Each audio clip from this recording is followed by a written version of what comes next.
Becker und Pfeiffer, der Fußball-Podcast. Ja, hallo und herzlich willkommen zu Becker und Pfeiffer Folge 101. Mein Name ist Annika Becker und eigentlich müssten wir die Folge nennen Becker und Seiler. Ich darf nämlich heute ganz herzlich Lisa Seiler hier begrüßen. Hallo, liebe Lisa. Hallo, liebe Annika. Danke für die Einladung. Ja, sehr gerne. Du bist für Mara eingesprungen. Die kann heute nicht dabei sein. Schicken an der Stelle ganz, ganz herzliche Grüße zu ihr rüber. Und ja, bevor wir mit unserer pickepacke-vollen Sendung loslegen, wollte ich mich einmal, in Maras und auch in meinem Namen dafür bedanken, was für liebes Feedback wir zur letzten Sendung bekommen haben, zu unserer 100. Folge.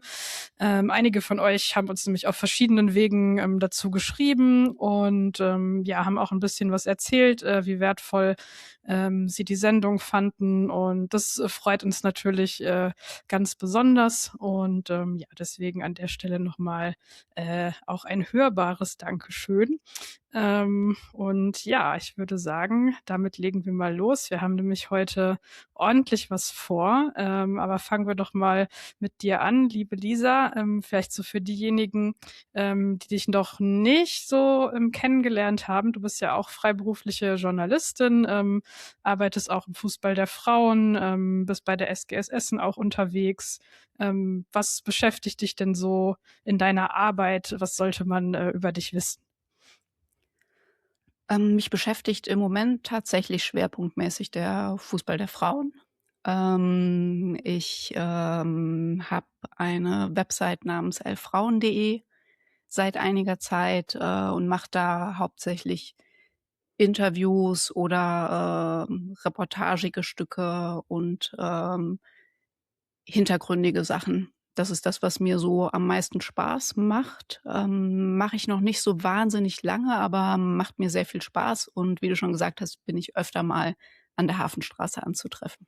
Ja, da haben wir beide uns jetzt auch schon ein paar Mal kurz gesehen, so in der Halbzeitpause. Es war sehr, sehr schön.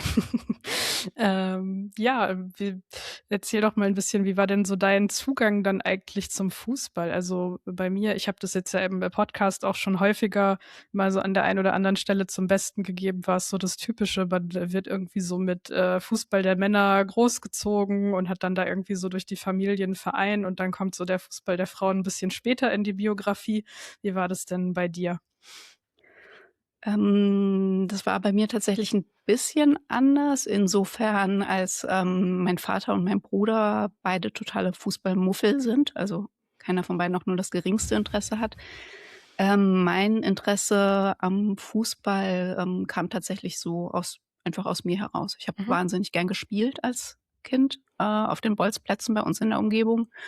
Und dann kam das Gucken einfach dazu. Ich habe auch immer gern die Bundesliga-Konferenz im Radio gehört, mache ich heute auch noch gerne. Mhm. Und hatte dann aber auch nach und nach Leute in meiner Umgebung, die mich auch mitgenommen haben oder mit denen ich vor allen Dingen auch Fußball im Fernsehen geschaut habe. Also mein Opa hat einfach jede Art von Sport geguckt, gefühlt von morgens bis abends. Da war völlig egal, was für eine Sportart, da wurde alles geguckt und dann Man eben kennt's. auch Fußball. Und der Vater von einer guten Freundin war sehr harter Hannover 96-Fan und hatte damals schon eine schöne große Leinwand und dann haben wir große DFB-Pokalabende gemacht bei ihm und das habe ich in sehr starker Erinnerung. Ja, nice.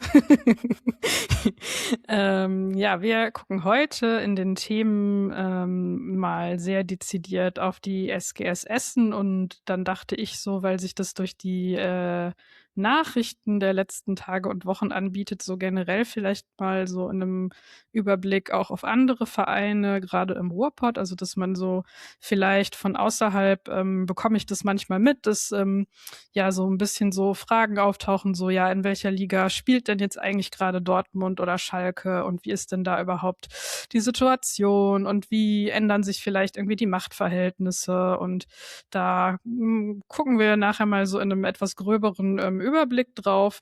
Dann haben wir aber neben dem Ruhrpott-Spezial auch noch ein International-Spezial oder man könnte sagen einen Taxiteller, weil wir schauen nämlich dann in der Vorschau auch noch auf den VfL Wolfsburg und Bayern München in der Champions League.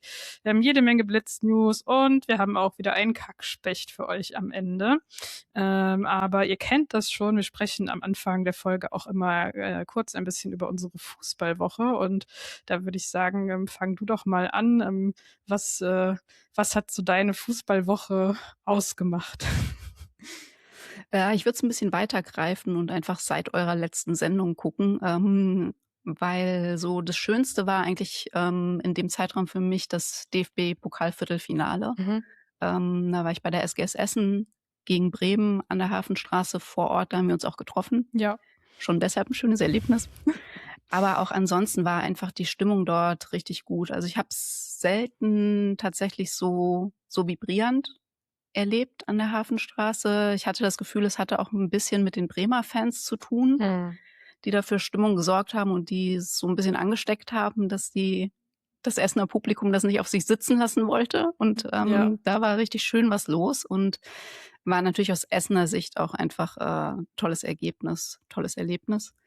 Diese Woche habe ich tatsächlich nur Fußball im Fernsehen verfolgt, Fußball der Frauen-Bundesliga, so hier und da so ein bisschen. Ich habe tatsächlich beim Spiel Essen gegen Bayern in der 7. Minute eingeschaltet. Das war nicht so günstig. In der 8. Minute war das Spiel dann vorbei gefühlt. Als dann Jackie Meissner nach einer Notbremse vom Platz geflogen ist, war dann aus Essener Sicht ein bisschen frustrierend, sich das mit anzusehen, weil man auch die ganze Zeit mitgelitten hat, weil man dachte, das Torverhältnis, um Himmels Willen, das Torverhältnis. Ja. Ansonsten habe ich viel Fußball der Männer geguckt am Wochenende, weil ich auf einer Familienfeier war und das dann so das Ding ist. Dann wird mit dem Schwiegervater der VfL Osnabrück verfolgt, wo ich dann immer so tun muss, als hätte ich total im Blick, was die so tun. Ich glaube, wir Und- haben einige Osnabrück-Fans unter unseren HörerInnen. Die können mich dann gerne aufklären, weil ich muss mich da fortbilden, sonst kriege ich da Schwierigkeiten im Smalltalk. Und muss mit meinem Sohn dann mitverfolgen, was Gladbach so treibt. Der ist natürlich gerade auch nicht so wahnsinnig glücklich als Gladbach-Fan. Wie war es bei dir? Ja, also das Bremen-Erlebnis, das hatte ich natürlich auch, das Schöne. Das war auch wirklich sehr, sehr toll.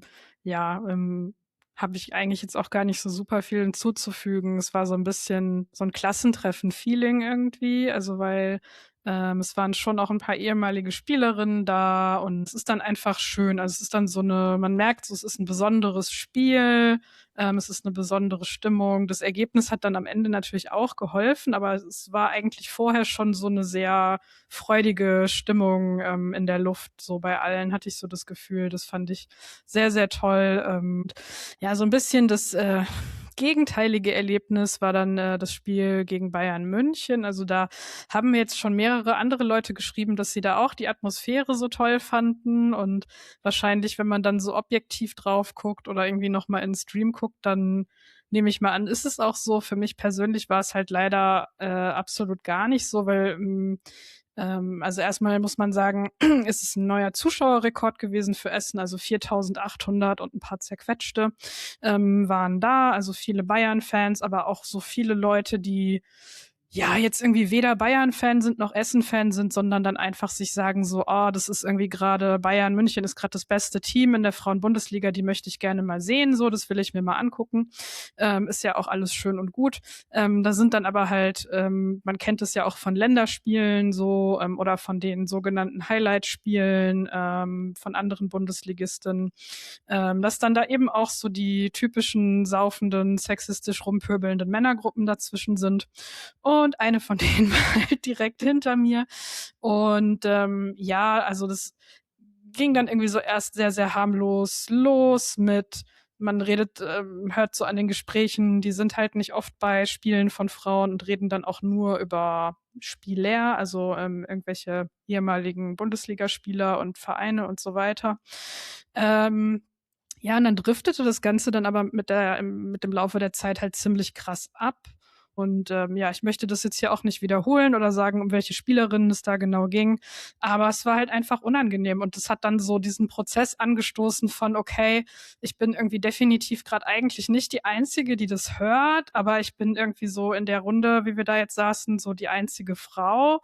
Und dann ist jetzt irgendwie so die unausgesprochene Erwartung, dass wenn irgendwie was gemacht werden soll, dann muss ich jetzt diejenige sein, die sich darum kümmert, so ungefähr.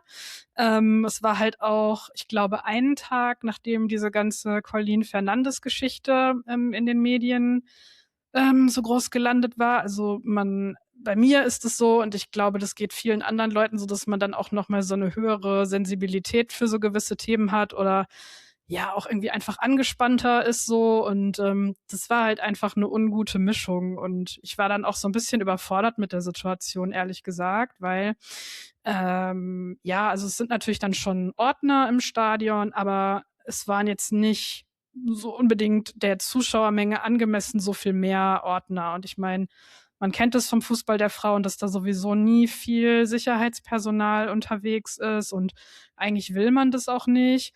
Aber auf andere Art, ich habe dann nämlich später nochmal gefragt, sind das halt die Leute, die man dann in solchen Fällen auch ansprechen soll, also weil die dann auch rausschmeißen dürfen, was ja auch gut ist. Aber ja, also, ne, es ist dann so die Frage, so wen sieht man dann überhaupt jemanden? Und wenn ja, ist es dann ein Mann oder ist es eine Frau? Das hat für mich in der Situation auch eine große Rolle gespielt. Und ja, auch so mit dem Wissen, dass halt in dem Gang eigentlich ja auch sowieso keine Leute stehen sollen. Und so bei nicht so gut besuchten Spielen, sag ich mal, kümmert es irgendwie niemanden. Aber bei größeren machen sie dann schon Durchsagen, dass da niemand stehen soll und setzen es aber nicht durch. Und also da kamen halt einfach irgendwie lauter so Sachen zusammen, wo ich so dachte, Das heißt, diese so, Gruppe, von der du sprichst, stand da in diesem genau, Gang. ja, Okay. genau. Und das ist jetzt auch kein neues Thema, aber ja, ich glaube, das ist halt sowas, wo Vereine einfach nochmal, gerade wenn es so darum geht, wir wollen, dass die Spiele besser besucht sind, das soll immer größer werden, die Kulisse soll immer größer werden und so, wo wirklich sehr, sehr hart drauf geachtet werden muss, dass es Awareness-Konzepte gibt, die dann auch praktikabel sind und greifen. Also ich sage jetzt mal nur ein Beispiel. Mir hätte das in der Situation total geholfen, wenn es sowas geben würde, wie ich das zum Beispiel von Schalke kenne, wo es eine Nummer gibt, die kann man bei WhatsApp, Signal, whatever, anschreiben und den Leuten sagen, hier, ich sitze da und ich habe gerade das und das gehört und die Leute sehen ungefähr so und so aus und man wird selber gar nicht in die Situation reingezogen, sondern wird dann erstmal von denen so, von diesem Awareness-Team, das beantwortet, sowieso betreut und dann kann man halt eben gucken, was kann man machen, was ist gerade angemessen und so weiter. Ja, also das war schwierig und weil ich weiß, dass es an anderen Standorten auch schon andere Leute in ähnlichen Situationen sehr beschäftigt hat, wollte ich das jetzt hier auch einfach mal teilen, auch wenn das eine nicht so schöne Geschichte ist, weil ich einfach denke, dass das ein Thema ist, das halt diese Liga gerade ja extrem beschäftigt so und wo man dann auch so weil ja alles immer so schön und glatt und hype-mäßig sein soll, das nicht so gerne drüber redet, dass es halt auch eine negative Seite davon gibt, dass halt das Publikum so wächst. Ja, und gerade im Zuge der Colleen Fernandes-Geschichte sind wir ja dann auch bei dem Punkt, dass man sich eigentlich wünschen würde, dass die Männer um einen rum dann den Mund aufmachen. Ja. Ne, dass man dann nicht als einzige Frau diejenige ist, die das Gefühl hat, ich muss da jetzt was tun, aber ich fühle mich in der Situation eventuell auch bedroht Ja. und traue mich da gar nicht alleine Das ist was zu tun. dann nämlich auch noch sowas, was dann so dazu kommt, dass man dann, also, oder ich jetzt viel mehr, weil ich dann viel in den sozialen Medien ja auch dazu gelesen habe oder man dann irgendwie guckt, wie verhalten sich jetzt Leute dazu, wie äußern sich Leute dazu und dann sieht man eben so diese, ja, also entweder Leute, die absolut sich gar nicht dazu verhalten und nichts schreiben oder halt auch so Leute, wo man irgendwie so denkt, okay, das wirkt jetzt auch so ein bisschen wie, ich schreibe das jetzt mal, damit es gut aussieht, aber ich lasse dem jetzt keine weitere Reflexion folgen oder keine Handlung oder so. Und das ist sowas, was dann auch natürlich noch so dazu führt, obwohl das nicht dieselben Personen sind in den jeweiligen Situationen, also einmal das online und einmal das im Stadion jetzt bei der konkreten Situation, dass man oder ich dann halt einfach sich auch so ein bisschen angestachelt gefühlt hat von wegen so, mäh, es ist alles ganz fürchterlich. Ja, Hm. aber dann würde ich sagen, wenn wir jetzt ja sowieso schon bei der SGS waren, bleiben wir doch mal direkt da und kommen mal zu unserem ersten Themenschwerpunkt und steigen da mal ein. Und ja, ich glaube, es macht sehr viel Sinn, einfach mal mit der sportlichen Situation anzufangen. Es ist knallharter Abstiegskampf, eigentlich so ziemlich von Beginn der Saison an. Und wir haben das ja hier im Podcast auch so ein bisschen begleitet, die verschiedenen TrainerInnenwechsel, die es da gab. Jetzt ist inzwischen schon seit einer Weile Helene Jacques die neue Cheftrainerin, also so ziemlich seit dem neuen Jahr eben. Was sind denn so deine Eindrücke davon, was jetzt dieser Trainerinnenwechsel nochmal ausgemacht hat oder wie sich ja unter ihr Dinge entwickelt haben oder vielleicht auch nicht entwickelt haben, so ganz offen formuliert? Hm. Jetzt rein faktenbasiert ist sie jetzt seit 7 Spielen, glaube ich, Cheftrainerin bei der SGS. 4 Niederlagen, 3 Unentschieden. Ähm, Das ist theoretisch okay in dem Rahmen, in dem es vorher gelaufen ist. In der Liga Ähm, muss man dann noch dazu ja, sagen, ne? Haben wir jetzt den genau, in der Pokalsieg Liga. ausgespart.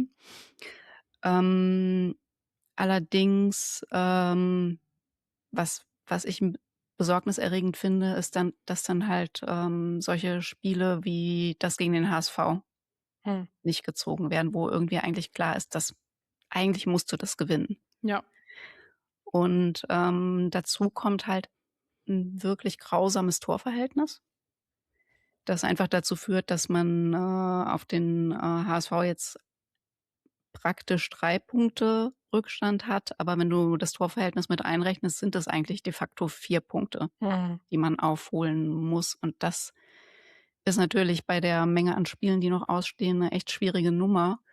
Und was die spielerische Entwicklung unter Helene Jacques angeht, finde ich es tatsächlich noch relativ schwierig zu beurteilen. Also, man sieht schon, dass sie Dinge ändert und gerade im Spiel gegen Bremen war's ja auch sehr deutlich, dass da wirklich ein Matchplan Mhm. dahinter war, der am Ende auch funktioniert hat. Also, der sich mir tatsächlich bei der Aufstellung erstmal nicht erschlossen hat Mhm. spontan. Also, ich habe die Aufstellung gesehen und habe gedacht: „Um Himmels Willen, jetzt stellen die sich komplett mit allen Mann hinten rein.“ Das kann ja nicht funktionieren und das war ja dann in der Umsetzung überhaupt nicht so. Ja.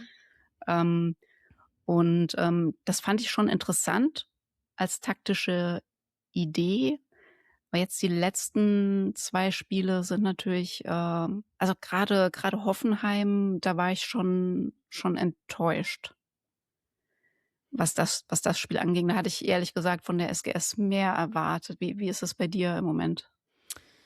Ja, es meandert schon auch ähnlich so sehr hin und her, würde ich mal sagen. Also ich finde, dass man den Spielerinnen schon anmerkt, dass sie noch mal so eine zusätzliche Schippe Selbstbewusstsein bekommen haben. Also den Eindruck hatte ich vorher auch schon bei Wismar, dass es da noch mal so einen ordentlichen, ja, so wie so eine Erleichterung eigentlich gab. Und ich fand, dass es jetzt so, obwohl dann die Zusammenarbeit da zwischen ihr und dem Team offensichtlich gut war, dass es jetzt schon auch noch mal 'n Stückchen besser geworden ist, vielleicht auch, weil eben diese Winterpause dazwischen lag.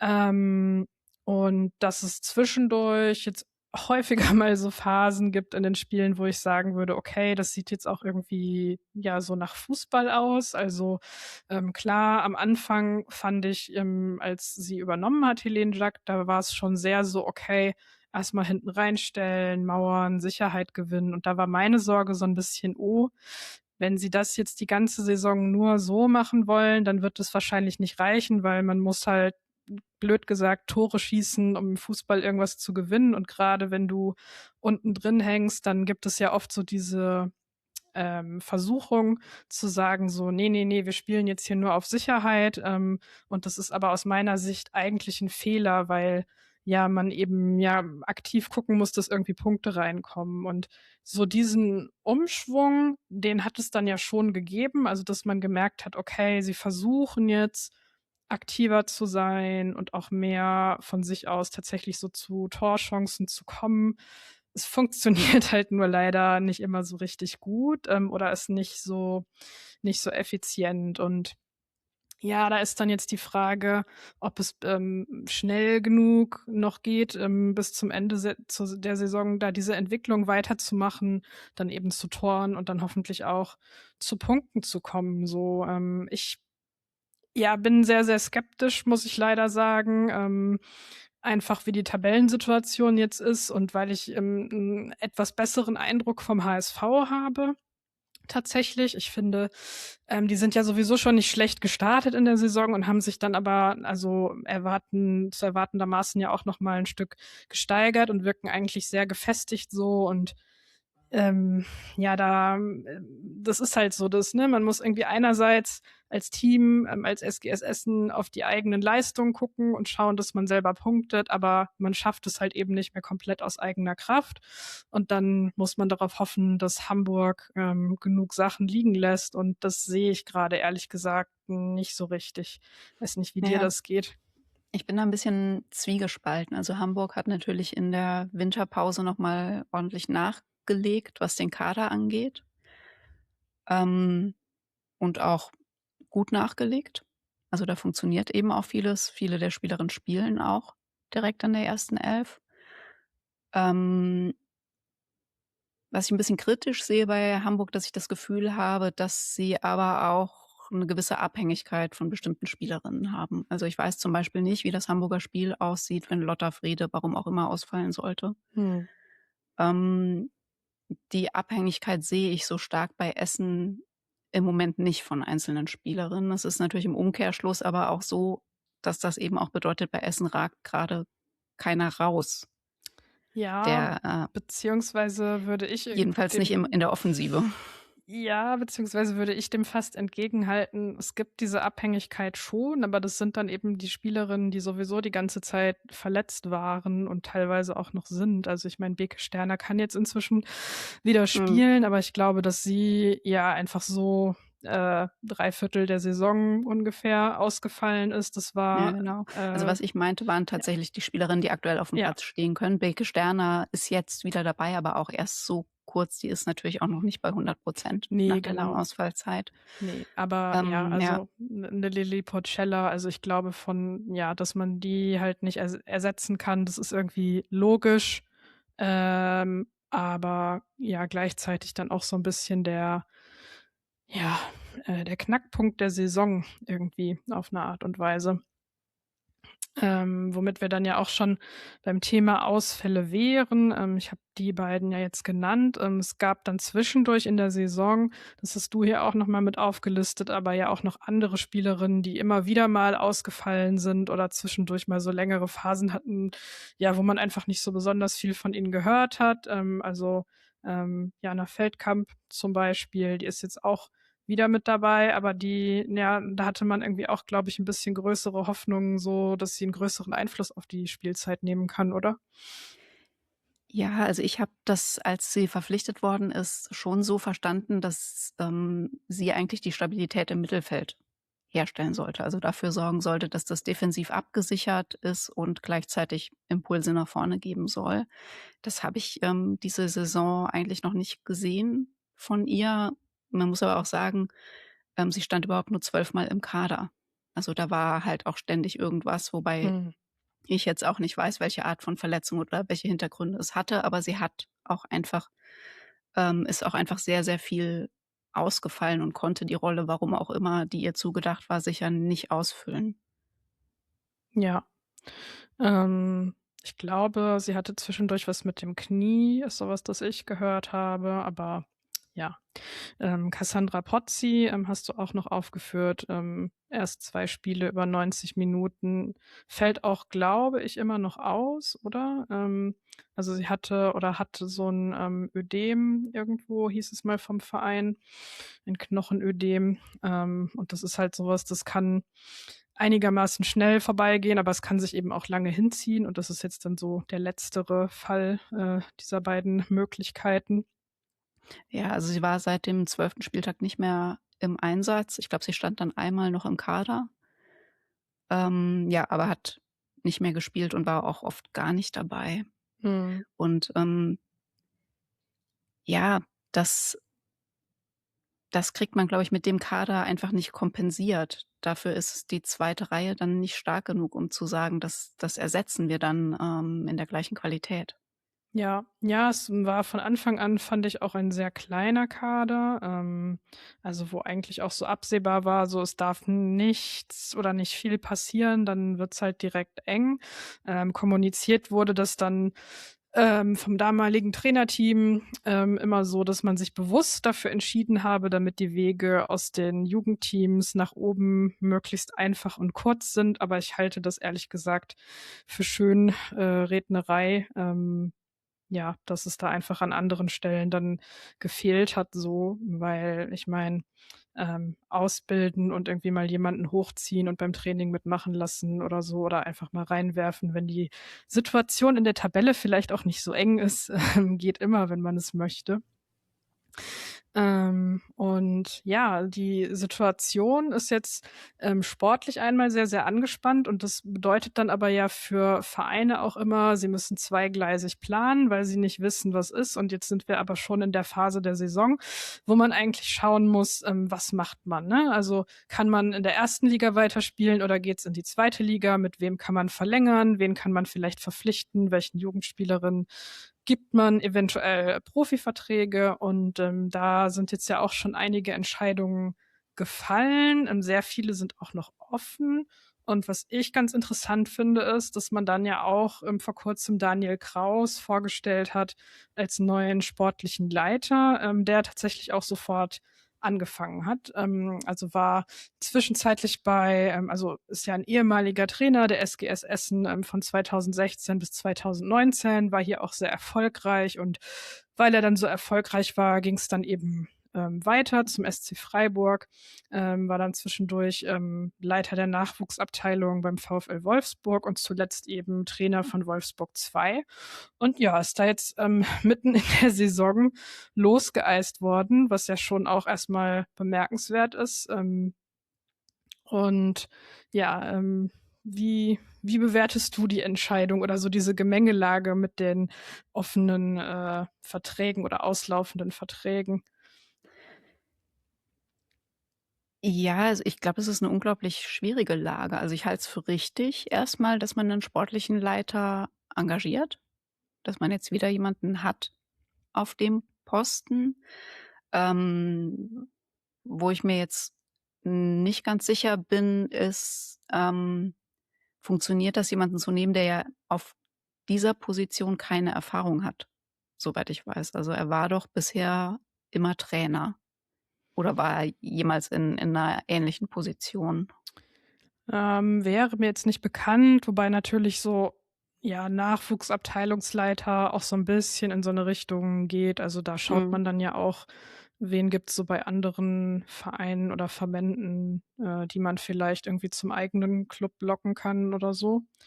Ja, also ich habe mit viel Interesse damals die Pressemitteilung gelesen, als er engagiert worden ist und, konnte dem aber nicht entnehmen, was sind seine konkreten Aufgaben, also wie ist es abgegrenzt?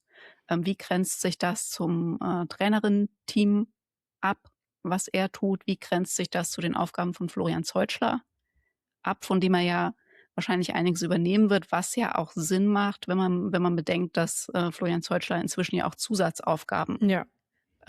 hat, die sicher auch, viel Zeit in Anspruch nehmen. Deswegen ist es bestimmt, 'ne absolut richtige Entscheidung, diesen Posten zu besetzen.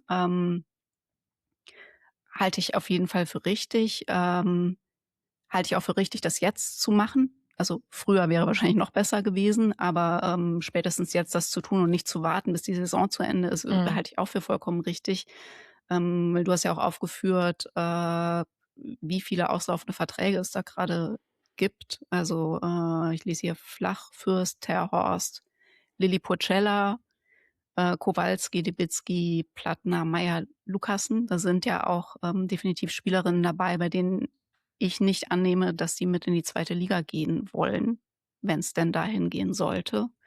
Von daher wird Daniel Kraus da gerade, glaube ich, gut zu tun haben. Und da sind ja auch die ersten Neuverpflichtungen jetzt aus Österreich schon verkündet zur neuen Saison. Selina Albrecht vom SCR Altach und Anna Wirnsberger, Sturm Graz, also beide aus Österreich.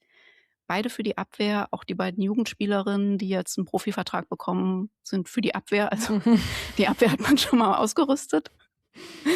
Aber er wird sich natürlich weiter umgucken müssen. Und ich stelle mir das gerade schwierig vor, die Gespräche, weil da Leute mit Potenzial für weiter oben davon zu überzeugen, jetzt in Essen zu unterschreiben, ist natürlich schwierig, wenn ich nicht weiß, in welcher Liga lande ich am Ende.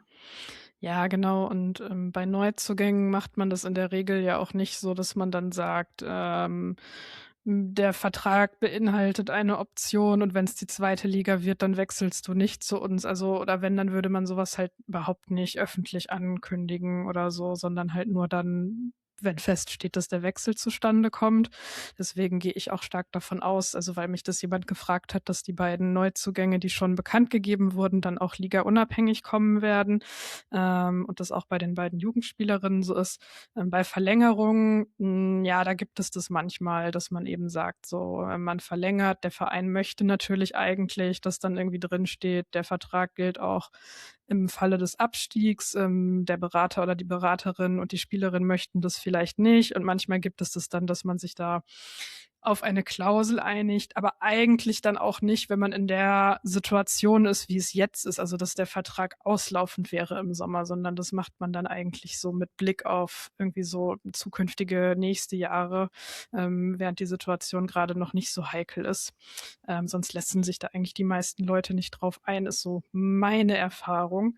Von dem her, ja, gehe ich auch mal davon aus, wenn es zum Abstieg kommen sollte, dass es dann ein ziemlich krasser Umbruch werden würde und ja, einfach auch noch viel mehr Spielerinnen wahrscheinlich aus der Jugend, eventuell auch aus der zweiten hochgezogen werden würden und man dann eben guckt, okay, wen kann man mit Zweitliga-Erfahrung oder vielleicht irgendwie so ein bisschen niedrigerer Erstliga-Erfahrung irgendwie zum Verein holen, um dann nochmal zu gucken, dass man nochmal einen Wiederaufstieg schafft, weil ich glaube, wenn, ja, dann müsste man auch versuchen, den direkt zu schaffen. Sonst ist nämlich irgendwann der Zug dann auch abgefahren, weil man sich in der zweiten Bundesliga nicht so gut finanzieren kann. Ja, ich ja, sehe das sehr, sehr ähnlich wie du mit der Verpflichtung von Daniel Kraus. Bin mal sehr gespannt, was da so bei rauskommt. Ich glaube, ja, dass es nicht ganz uninteressant ist wahrscheinlich, dass er im Besitz der UEFA Pro-Lizenz ist, also weil die hat ansonsten gerade niemand in dem TrainerInnen-Team, also Helene Lack arbeitet daran, die zu haben. Aber es gibt damit dann jetzt eben auf dem Papier wieder eine Person im Verein, die diese Lizenzanforderung erfüllt. Ich glaube, das war vielleicht auch also vielleicht nicht der größte Faktor, aber ein Faktor bei dieser ganzen Sache, könnte ich mir vorstellen. Ist das denn so, reicht es auch, wenn er nicht im Trainerinnenstab ist? Also ist das unabhängig davon, es muss einfach nur jemand im Verein diese Lizenz haben oder muss man dann offiziell Nee, jemanden zum Cheftrainer ernennen? offiziell musst du dann beim DFB als Cheftrainer gemeldet sein.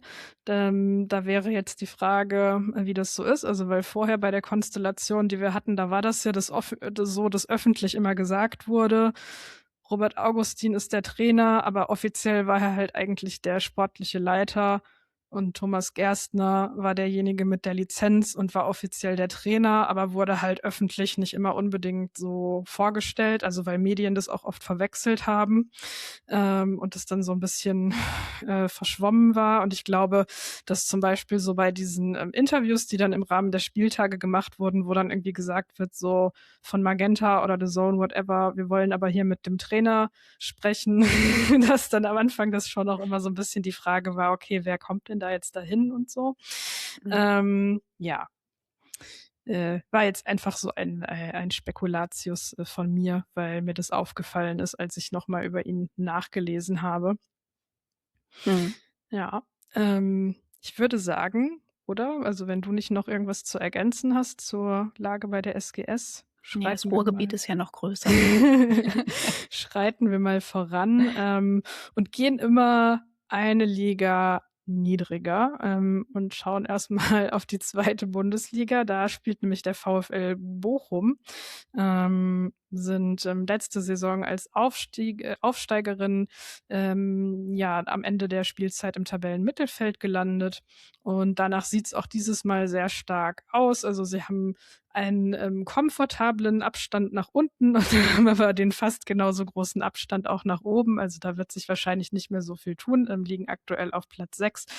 Was ich ganz schön und interessant finde, ist, da hatte ich auf der Bolz-Tribüne ja auch schon mal drüber geschrieben, dass sie Anfang der Saison, also nicht direkt mit dem ersten Spieltag, weil das da noch nicht ging, aber dann sehr, sehr bald ins Lorheide-Stadion in Wattenscheid umgezogen sind und da jetzt einfach für die Frauen so eine richtige Heimat haben. Also sie haben vorher ja immer auf so einem Trainingsplatz neben dem Ruhrstadion gespielt und das war schon auch okay, aber es ist halt einfach nicht, ja, weiß ich nicht, ist einfach nicht das Gleiche, wie wenn du so ein richtiges kleines Stadion irgendwie so deine Heimat nennen darfst. Auch so als Fan kann ich mir vorstellen. Ich war jetzt ein paar Mal in journalistischer Mission. Oh je. Ja, aber jedenfalls beruflich vor Ort so und ja, finde es da immer ganz cool.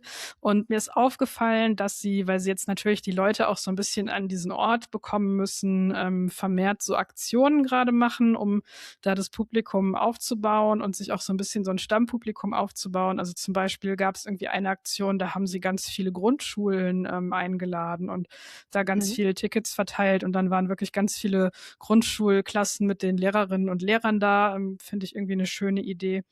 Und ja, also historisch ist es auch deswegen interessant, weil der VfL Bochum in der Vergangenheit seine Frauenabteilung das erste Mal ja quasi dadurch gegründet hat, dass man mit 2 Vereinen da zusammengegangen ist und einer davon war dann eben im Laufe der Zeit die SG 99 Wattenscheid, von der man das Spielrecht übernommen hat, um eben direkt ein bisschen höher spielen zu können und gleichzeitig ging es Wattenscheid finanziell, wie ihr vielleicht wisst, zu der Zeit so allgemein nicht so gut, also war man da auch froh, das abgeben zu können.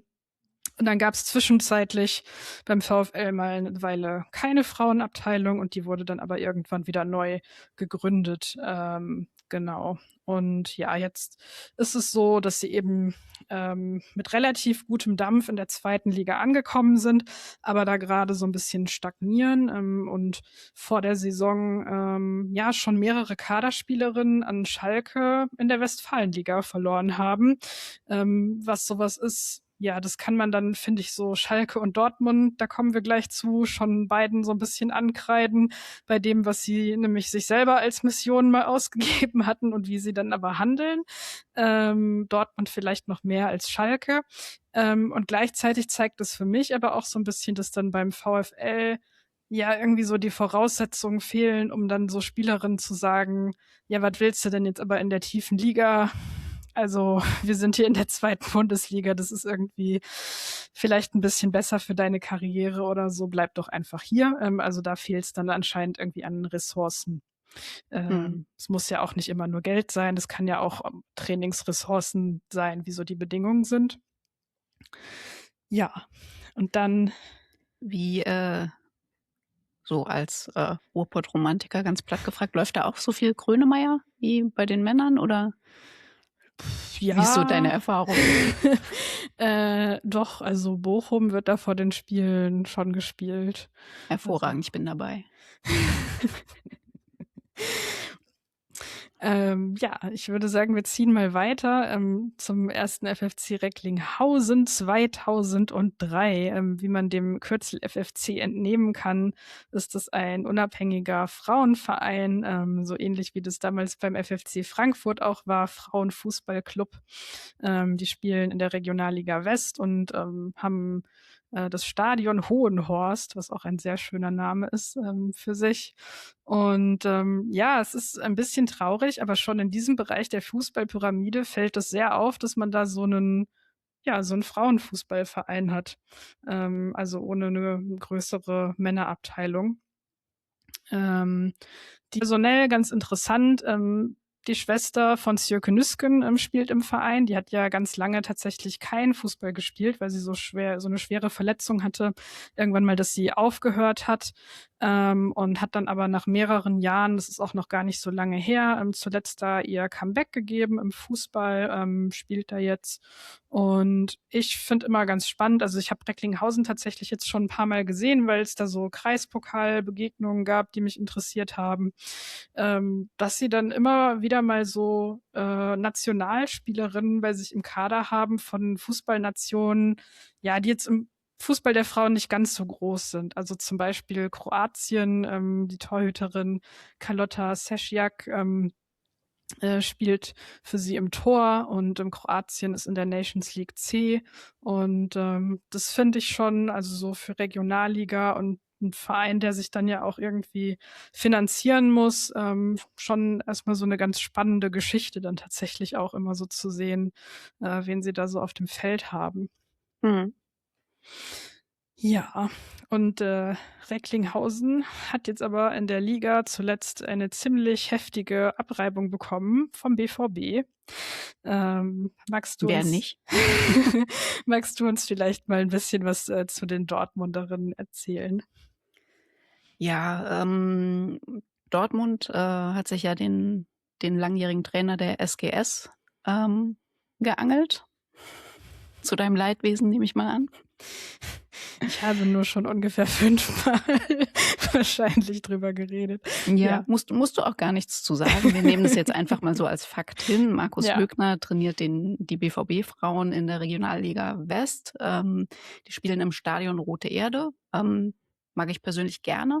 Mhm. Bin ich gerne zu Besuch. Gefällt mir gut, wie so eine kleine Burg. Ja. Meine Jungs sind da auch immer ganz begeistert, wenn wir da hinfahren.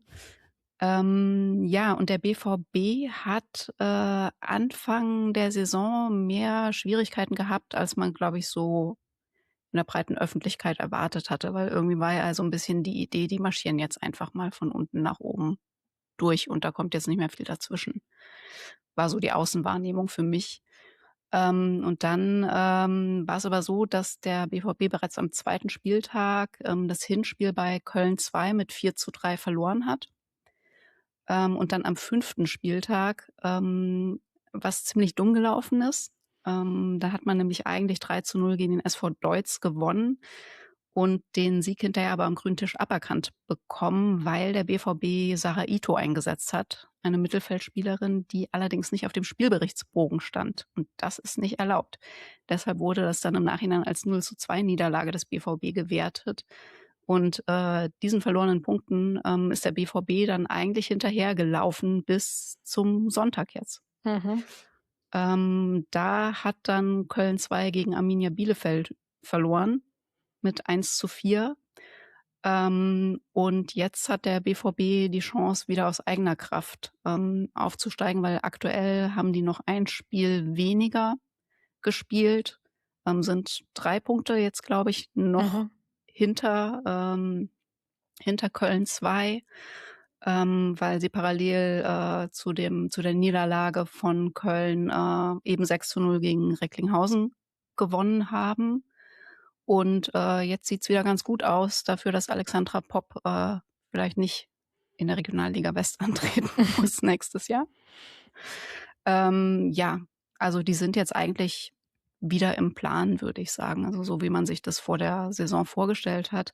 Was mich überrascht hat, ich habe das Spitzenspiel gegen Köln, also das Rückspiel im Stream mir angeguckt. Das war Anfang Dezember und ich fand, Mhm. da hat der BVB ziemlich Nerven gezeigt. Das war eigentlich so das Spiel, wo man gesagt hat, das müssen wir jetzt gewinnen, damit wir da oben das wieder wettmachen. Und die sind über ein 1:1 nicht rausgekommen und haben auch wirklich nicht gut gespielt in dem Spiel.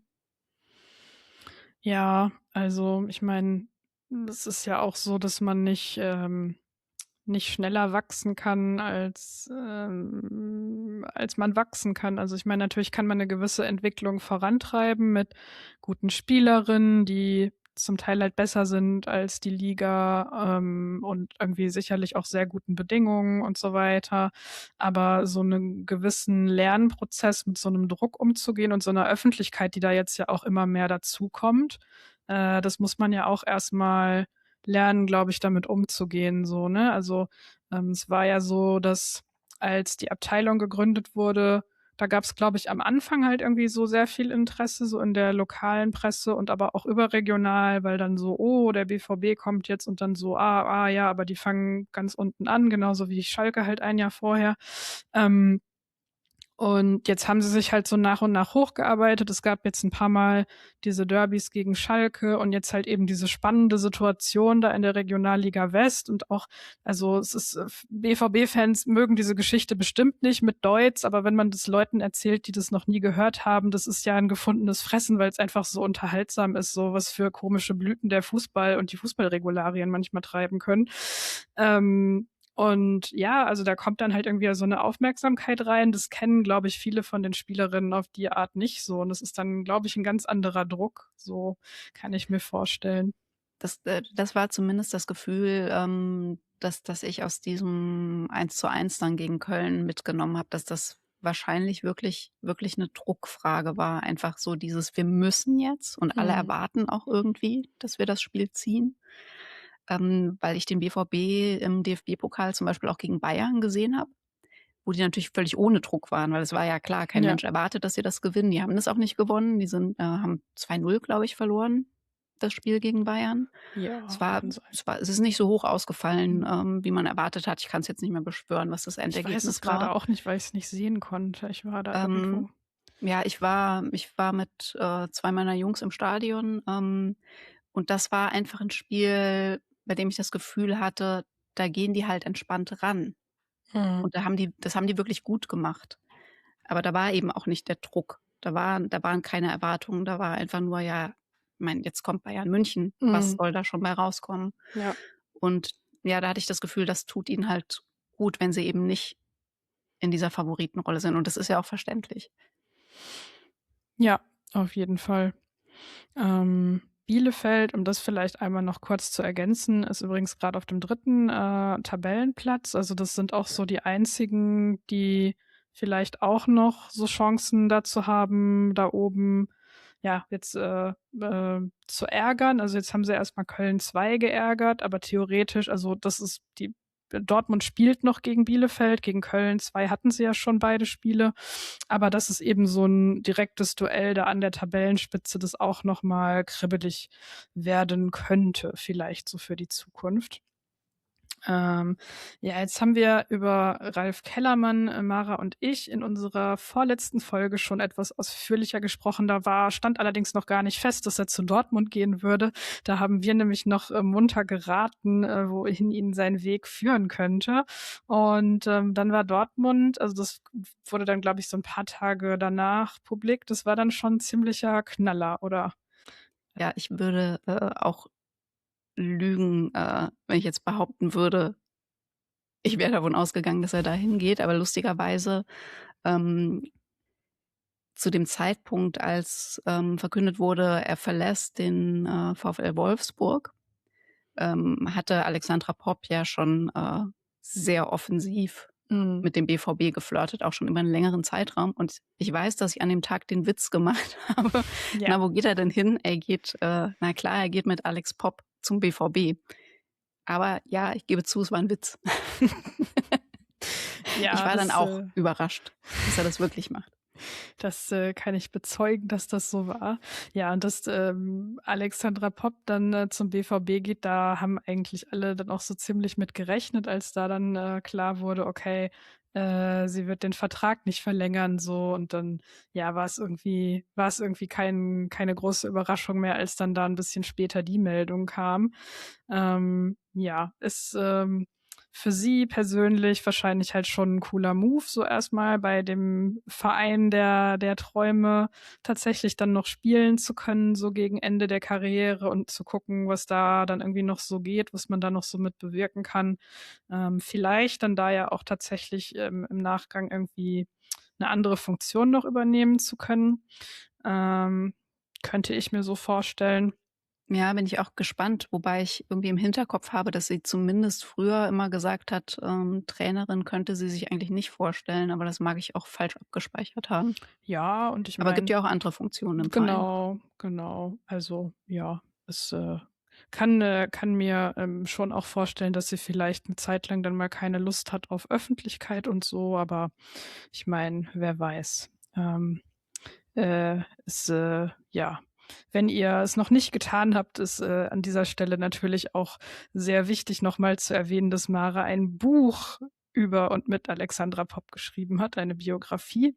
Genau, die gibt's inzwischen in einer zweiten verlängerten Auflage. Also vielleicht dann an der Stelle interessant für einige BVB-Fans, Ja, die ich sich kann es da schon empfehlen. mal, Ich habe es gelesen. ja, die sich da schon mal vorbereiten wollen.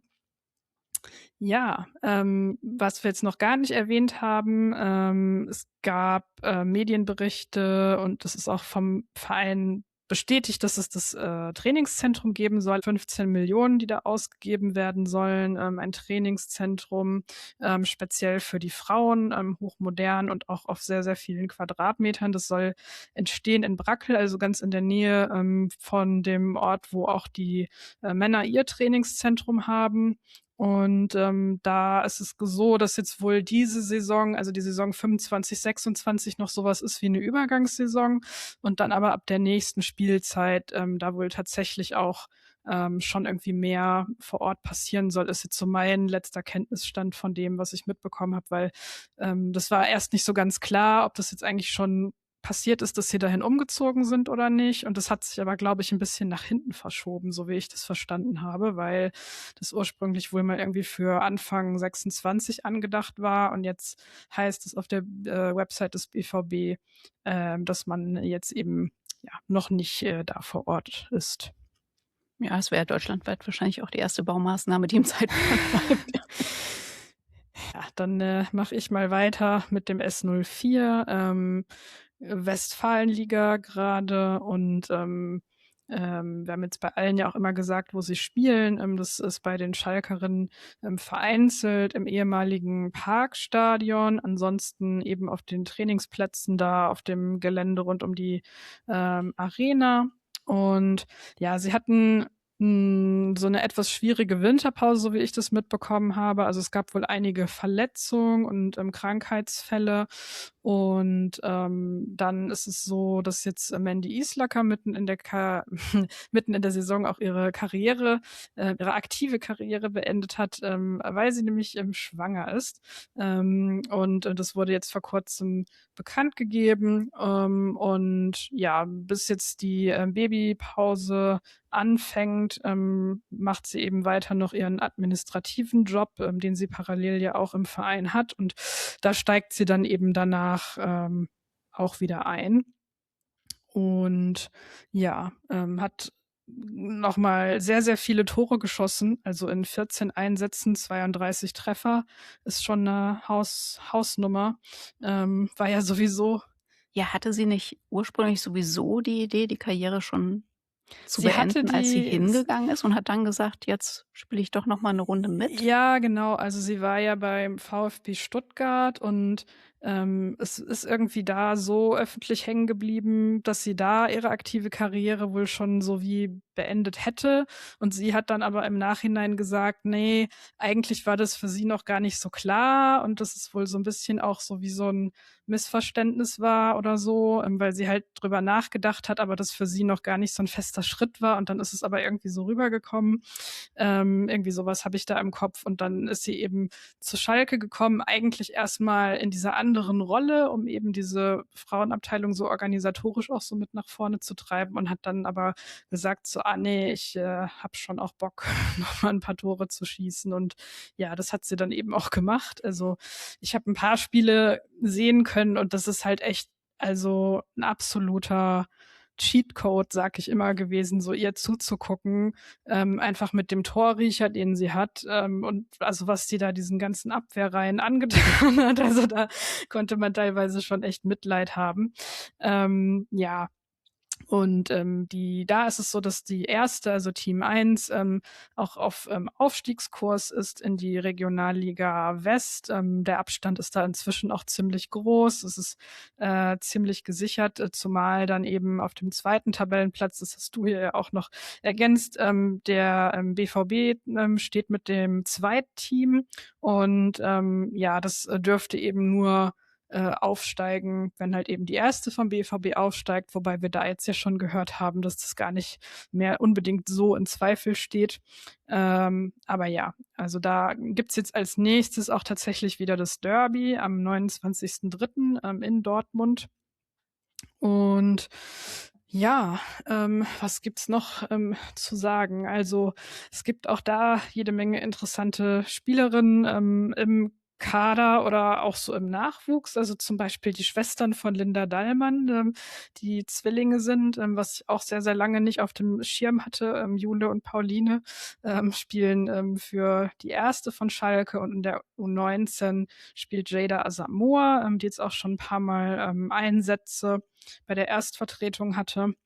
Und ja, genau, das ist erstmal so das, was man dazu so sagen kann. Ich mag diesen Boulevardfaktor bei Schalke. So richtig, fühlt sich richtig schalkig an. Mit den bekannten Namen, Den meinst Namen. du? Ja, also dabei tun sie eigentlich aus meiner Sicht nicht so besonders viel für Öffentlichkeit. Also sie haben sich jetzt schon verbessert darin, dass man Informationen auf der Homepage und in der App sehr viel leichter findet und auch in der App zumindest so speziell auswählen kann, ne, im Fußball der Frauen interessiert mich sehr stark und der andere Kram irgendwie nur so mittel oder so und dann bekommt man da auch viel mehr von angezeigt, was tatsächlich cool ist und ich jetzt so bei einem anderen Verein bewusst noch nicht wahrgenommen habe, aber ich habe halt auch nicht von allen die Vereins-Apps auf meinem Smartphone. Annika, wie kann das sein? Ich weiß auch nicht, woran könnte das liegen? Ja, nee, aber das finde ich ganz schön, aber trotzdem ist es immer noch so, also dass Leute auf mich zum Beispiel dann zukommen so und mich fragen so, sag mal, wann ist eigentlich das nächste Spiel oder wo? Und ich mir so denke, so, naja, es muss ja für dich eigentlich in der Theorie einfachere Wege geben, als jetzt irgendwie random Annika Becker zu fragen. Aber ja, aber die Leute unterhalten sich halt einfach gerne mit dir. Das muss man auch mal annehmen können. Du machst aber auch Komplimente hier, Mensch. Ja, ein bisschen muss ich Mara ja schon ersetzen. Ja, das wo ich schon keine Katzen und keine Gummibärchen hatte. Das machst du sehr, sehr gut. Danke.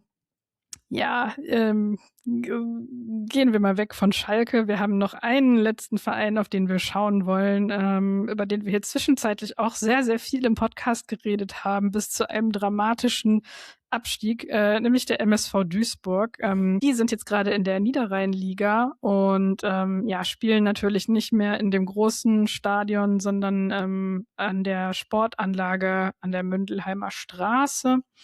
Und haben jetzt in der Niederrheinliga aber sehr komfortabel den ersten Platz. Also es ist noch nicht komplett safe, dass sie aufsteigen, aber es sieht schon gut aus so. Es wäre dann natürlich auch die Regionalliga West. Und ja, als ich jetzt so alle paar Wochen schaue ich immer mal so, gibt's irgendwie was Neues über den MSV in lokalen Medien. Und dann fand ich jetzt so rund um den Alexandra Popp geht zur Dortmund-Transfer ganz lustig, dass dann einer von diesen Lokalzeitungsartikeln, und es war niemand vom Verein, der das gesagt hat, sondern halt einfach nur, was dieser Journalist geschrieben hat, ins Spiel gebracht hat. Hey, eigentlich wäre das doch für den MSV total cool, wenn die Dortmunderinnen nicht aufsteigen würden und Alexandra Popp da ist, weil dann würde der MSV gegen Alexandra Popp spielen, die ja mal beim FCR Duisburg war. Und das wäre dann irgendwie besonders. Fand ich ein bisschen lustig und so sehr zusammengestrickt, aber ja. Ja, man muss ein bisschen Fantasie haben im Lokaljournalismus. Manchmal sind die Sommerlöcher groß. Der Sommer ist doch noch gar nicht. Aber vielleicht sind es auch einfach diese speziellen Frühlingslöcher. Fußballträumereien im Ruhrpott-Fußball, who knows. Ja, aber gefühlt ist es ja auch irgendwie so, dass jeder Verein mindestens 2 bis 3 Spielerinnen, Trainer, dass da munter durchgetauscht wird. Und dann freut man sich, glaube ich, einfach immer, wenn man denkt, ach, kenne ich doch schon. Ein bisschen Rivalität. Wieder ein bisschen mehr Chili in der Currysoße. Da geht's dann zur Sache. Ja, apropos Rivalität. Sie haben jetzt als nächstes ein Stadtderby vor sich im Kreispokal gegen Eintracht Duisburg. Das ist am Mittwoch, am 25.03. Also falls ihr zufällig in der Gegend seid, ist das vielleicht einen Ausflug wert. Ja, und damit kommen wir nach einer Stunde Aufnahmezeit dann mal zu unserem zweiten Schwerpunkt, nämlich zur Champions League, und fangen mal an mit der Partie Wolfsburg gegen Lyon, weil die nämlich auch eher gespielt wird. Schon am Dienstagabend um 6:45 ist da Anstoß. Und ja, würde sagen, wir gucken einfach mal so ganz locker auf die Lage beim VfL. Ich habe später euch noch ein paar O-Töne mitgebracht und dann gucken wir mal, was in Lyon so los ist. Magst du vielleicht mal ein bisschen was dazu erzählen aus deiner Sicht, ja, wie du die Partie so einschätzt oder wie du vielleicht auch die Wolfsburgerin gerade so einschätzt, also sportlich, aber vielleicht auch so vor dem Hintergrund, dass jetzt diese ganzen krassen Abgänge kommuniziert wurden? Ja, ich glaube, es ist eine schwierige Lage beim VfL, weil sie sind ganz klar zweite Kraft gerade in der Tabelle hinter Bayern. Da kommt jetzt auch realistisch keiner mehr ran an diesen zweiten Platz an ihnen vorbei. Das heißt, in der Liga kann ihnen eigentlich nicht viel passieren. Ähm, Die Entwicklung, die da jetzt stattfindet, dass Alex Popp geht, dass Kellermann geht, gibt einem jetzt von außen natürlich irgendwie nicht das Gefühl, dass sich da was entwickelt, was nach vorne geht. Erstmal. Also kann man natürlich aus verschiedenen Blickwinkeln betrachten. Man könnte natürlich auch sagen, dass Alex Popp irgendwann mal diesen Verein verlässt, ist ja auch klar in dem Alter. Und Svenja Huth hat nochmal verlängert. Das halte ich, glaube ich, für ein gutes Zeichen für Wolfsburg, weil die, glaube ich, dann auch dringend benötigt wird, um da irgendwie so ein bisschen was zusammenzuhalten in diesem Team. Aber Svenja Huth ist natürlich auch auf eine andere Art, vermutlich familiär, an Wolfsburg einfach gebunden. Und ja, insgesamt schwer einzuschätzen, in welche Richtung das geht, auch wenn man das Männerteam irgendwie mitbedenkt. Wenn es da Richtung Abstieg geht, kann das natürlich für das Frauenteam auch immer Auswirkungen haben. Wenn da Gelder zusammengestrichen werden, ist es ja selten so, dass die Frauen verschont bleiben, unabhängig davon, welche Erfolge sie haben oder nicht. Ja, und jetzt auf das Spiel bezogen, glaube ich, dass das sehr, sehr schwer wird für Wolfsburg. Wie siehst du es? Ja, auch so. Also ich muss sagen, dass es sportlich und so rein logisch sowieso so das war, was ich dachte. Aber auf so eine ganz merkwürdige Art und Weise hat mich dann das, was ich heute bei den Pressekonferenzen gehört habe, noch so ein bisschen darin bestärkt. Also, weil, es gibt ja immer die offiziellen Pressekonferenzen von den Vereinen und dann gibt es aktuell manchmal noch so Special PKs, die dann irgendwie von so einer Marketingfirma für Disney ausgerichtet werden mit einzelnen Spielerinnen und ich habe mir beides angehört. Und die offizielle ist dann natürlich mit Stefan Lerch, Ella Pedemos war da auch mit dabei und dann hatte man natürlich später auch die von Lyon mit Jonathan Giraldes und Jole Brandt. Und Stefan Lerch hat eigentlich ziemlich klar gesagt, dass für ihn Lyon die Favoritinnen sind, so und da, ja, also das ist irgendwie so klar, dass eigentlich nichts daran ist, das dann als Trainer auch so klar auszusprechen. Aber so bei den ganzen anderen Fragen und wie er dann so geantwortet hat, hat er sich so für mein Empfinden halt einfach trotzdem so mit seinem Team irgendwie dann so klein gemacht. Wenn es dann so darum ging, also irgendjemand hat dann gefragt, ja, also weil er gesagt hat, und das hat auch Janu Lewels in der einen Pressekonferenz gesagt, dass sie mehr Mut haben müssen im eigenen Ballbesitz, als das in diesem Spiel in der Ligaphase war, das sie ja verloren hatten gegen Lyon mit 1:3. Ja, dass sie mehr Mut haben müssen, mehr Selbstbewusstsein. Und dann hat irgendjemand gefragt, so ja, aber mehr Mut kann dann ja auch dazu führen, dass man dann gerade erst recht anfällig ist oder überrannt wird oder so, oder dass man dem anderen Team dann irgendwie zu viele Lücken anbietet, so. Und dann war es halt so, ja, da muss man natürlich aufpassen und so weiter und dass man ja schon auch, also dass er sich ihm klar ist, dass seine Spielerinnen auch Fehler machen werden und dass er sich dann immer vor seine Spielerinnen auch direkt stellen wird und so. Und das ist sachlich alles irgendwie total richtig und korrekt, aber das hat irgendwie so den Vibe abgegeben von, naja, also irgendwie ist das ganze Ding für uns eigentlich schon gegessen. Und dann hat jemand anderes, Ella Pedamos, gefragt, ob das Team das eigentlich auch so sehen würde, dass Lyon so der glasklare Favorit ist. Und hat einfach nur gesagt, ja. Und hat das dann irgendwie noch versucht, so ein bisschen auszuführen, aber hat einfach nochmal das wiederholt, was er vorher schon gesagt hatte. Und das war irgendwie so, also wenn ich Wolfsburg-Fan wäre, was ich nicht bin, dann hätte sich das, glaube ich, nicht so richtig toll angefühlt. Weil Ja, auch wenn klingt ein man bisschen mutlos, ne? ja, genau. Also auch wenn man weiß, man ist der Außenseiter und sehr wahrscheinlich wird man nichts holen, so irgendwie will man doch immer noch so ein bisschen so einen Funken haben, oder? Also ich meine, mir geht es mit der SGS auch so, jetzt das Spiel gegen Bayern. Ich wusste vorher, es wird eine Niederlage mit wahrscheinlich sehr vielen Gegentoren werden. Und trotzdem möchte man vorher so ein bisschen diesen Funken wahrnehmen in der Körpersprache oder in Aussagen, dass Leute noch mal ein bisschen was versuchen. Und wenn es dann dahin geht, ja, okay, dann geht's halt dahin und man ist es gewohnt, weil Fußball ist Fußball. Aber so von vornherein irgendwie sich so klein zu machen, ich weiß nicht. Mich hat das irgendwie gestört. Ja, das ist halt auch keine Gruppenphase mehr. Also in dem Bereich musst du ja eigentlich rangehen mit der Einstellung, man kann immer was holen in einzelnen Spielen. Es ist immer möglich, ein Team zu überraschen. Also so ein bisschen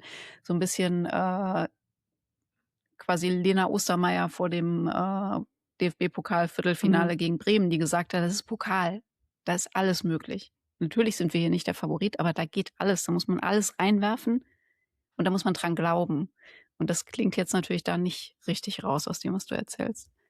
Ja, und also wenn, dann sind es ja auch dann teilweise so Floskeln so und dann finde ich, dann kommt es immer sehr drauf an, wenn das dann eher so Floskelsätze sind wie, die dann ja auch rübergebracht werden und ähm, Ich habe das jetzt nicht so empfunden wie etwas, das mich jetzt irgendwie anzünden würde oder so, wenn ich Spielerin oder Fan wäre. Also man kann natürlich auch sagen, okay, es ist einfach die realistische Betrachtungsweise, dass es eben schwer wird und sie sind wahrscheinlich schon fokussiert und im Tunnel, weil das Spiel morgen am nächsten Tag ist und man halt diese ganzen strengen Abläufe von der UEFA auch hat mit den Pressekonferenzen und so. Aber ja, also war irgendwie ein bisschen schwierig. Und ja, Alexandra Popp, ich weiß nicht, haben wir, glaube ich, noch nicht erwähnt, fällt aus wegen einer muskulären Verletzung aus dem Hoffenheim-Spiel, wurde da ja sehr früh ausgewechselt. Und genau, Kessia Büsi kann wahrscheinlich auch nicht spielen. Ja, es ist jetzt das Viertelfinale. Das letzte Mal, dass Wolfsburg darüber hinausgekommen ist, war 2022, 23, als sie dann eben auch direkt ins Finale gekommen sind. Und ja, ich hatte ja schon angekündigt, es gab eben auch noch diese zweite Pressekonferenz mit Janu Lewels. Und da spielen wir euch jetzt einfach in kurzer Abfolge mal so 3 kurze O-Töne davon. Beim ersten ging es um die Frage, eine taktische Frage, dass ja Lyon viel durch die Halbräume spielt. Also dass die Flügelstürmerinnen wie zum Beispiel Jule Brandt eben sehr viel nach innen ziehen und weil sie dann ja als Außenverteidigerin quasi direkt damit zu tun bekommt und welche Wege sie dann machen muss. Also was das für sie speziell bedeutet, habe ich gefragt und sie hat ein bisschen ausweichend geantwortet und zwar so. Well, I think communication is one thing that's going to be really important for us tomorrow. As you said, there's a lot of changes in positions, players coming inside, dropping, going deep. So it's all about like communication, working together, but also being aggressive and defending forward. So it's a lot of nice challenges ahead. It's good. Ansonsten hat sie auf die Frage, warum es ihre bisher beste Saison ist, eben dann noch gesagt, dass ja sie noch nie so gute Mitspielerinnen hatte wie jetzt in Wolfsburg. Also hat es auch sehr vorsichtig formuliert, weil sie da niemandem auf die Füße treten wollte natürlich. Aber dass es natürlich sehr hilfreich ist, wenn man dann irgendwie flankt und hat da eine Alex Popp stehen, dass es dann ein bisschen leichter ist, dann auch die diversen Scorer-Punkte sich zu angeln. Und ja, ich habe dann noch gefragt, wie es für sie jetzt eigentlich ist, erstmals in der Hauptrunde der Champions League zu spielen. Und da meinte sie, dass es schon ein großer Sprung ist. First of all, it's a really nice experience to play Champions League. I think the level is really high. You are facing opponents who are one of the best in Europe. So I would say like the speed of playing is higher. The physical part is different than in the league. And although in Germany the league is also good, but of course, obviously in Champions League the level is even higher. And that's just really great to be playing these kind of matches. Ich habe mich dann noch gefreut, dass bei dieser PK jemand mit dabei war, den ich sonst immer nur vom Lesen kenne, nämlich Yash Thakur. Wenn ihr so Fußballanalysen, Datenanalysen im Fußball der Frauen mögt und ja irgendwie verfolgt, dann seid ihr Yash bestimmt schon mal begegnet und dem, was er so macht. Ich habe ihn noch nie irgendwo in der Pressekonferenz gesehen, deswegen war das dann so, oh Mann, es ist tatsächlich eine Person und nicht einfach nur ein Name oder ein Account. Das war so ein bisschen lustig. Und ja, er hat, so wie man sich das vorstellt, eine sehr taktische Frage tatsächlich auch gestellt, eine sehr ausführliche taktische Frage zur Spielweise von Lyon, dass die eben ihre Kette sehr, sehr hoch schieben und inzwischen aber gegen gute Gegnerinnen aufgefallen ist, dass sie dann durchaus auch mal Probleme bekommen deswegen und vor allem eben auf ihrer rechten Abwehrseite, weil dann dahinter der Raum frei ist und man das sehr gut bespielen kann mit Kontern und dass sie so zentral und auf der linken Seite das irgendwie verteidigt bekommen, aber rechts eher nicht so gut. Und ja, ob das etwas ist, das Wolfsburg ausnutzen möchte, was natürlich etwas ist, wo man sich dann nicht in die Karten schauen lassen möchte. Deswegen hat Janu Lewels das geantwortet. I think if we see the first match, it was not our best match. And I think we got a little stressed when we were with the ball, although that's also a big strength of us. So, of course, they have a lot of quality in attack, and we have to be really good in defense. But then once we have the ball, we have to be more comfortable, more confident with the ball so we can also play our game, because we can't forget we have also a lot of quality with the ball. So that's definitely something we want to show more tomorrow, if we compare it to the last match against them. Ja, also mehr Sicherheit mit Ballbesitz, das hatten wir ja vorhin schon angesprochen, dass Lerch das im Prinzip auch so gesagt hat. Und ja, ich würde sagen, weil wir jetzt ja sowieso durch diese O-Töne schon ein bisschen so ein Lyon-Switch drin hatten, wechseln wir dann auch direkt mal rüber. Da ist jetzt, wie gesagt, Jonathan Giraldes seit Sommer 25 der Trainer. Der war vorher bei Washington Spirit und spricht extrem gutes Französisch, wie ich auf der Pressekonferenz festgestellt habe. Also vielleicht hat er es als Spanier da auch ein bisschen leichter, aber hat da so fließend alles beantwortet, was auf ihn zugekommen ist. Und ja, hat eben versucht, jetzt so seinen Stil, wie man ihn von Barcelona kennt, dann auch nach Lyon mitzubringen. Also viel Positionsspiel, durchaus intensives Pressing phasenweise. Und ja, so innerhalb der französischen Liga ist es dann für die meisten Gegnerinnen auch zu viel. Also haben da wieder sehr dominant ihre Rolle, mit ziemlich großem Abstand da auf dem ersten Platz. Es gibt dann ja noch die Playoffs im Mai.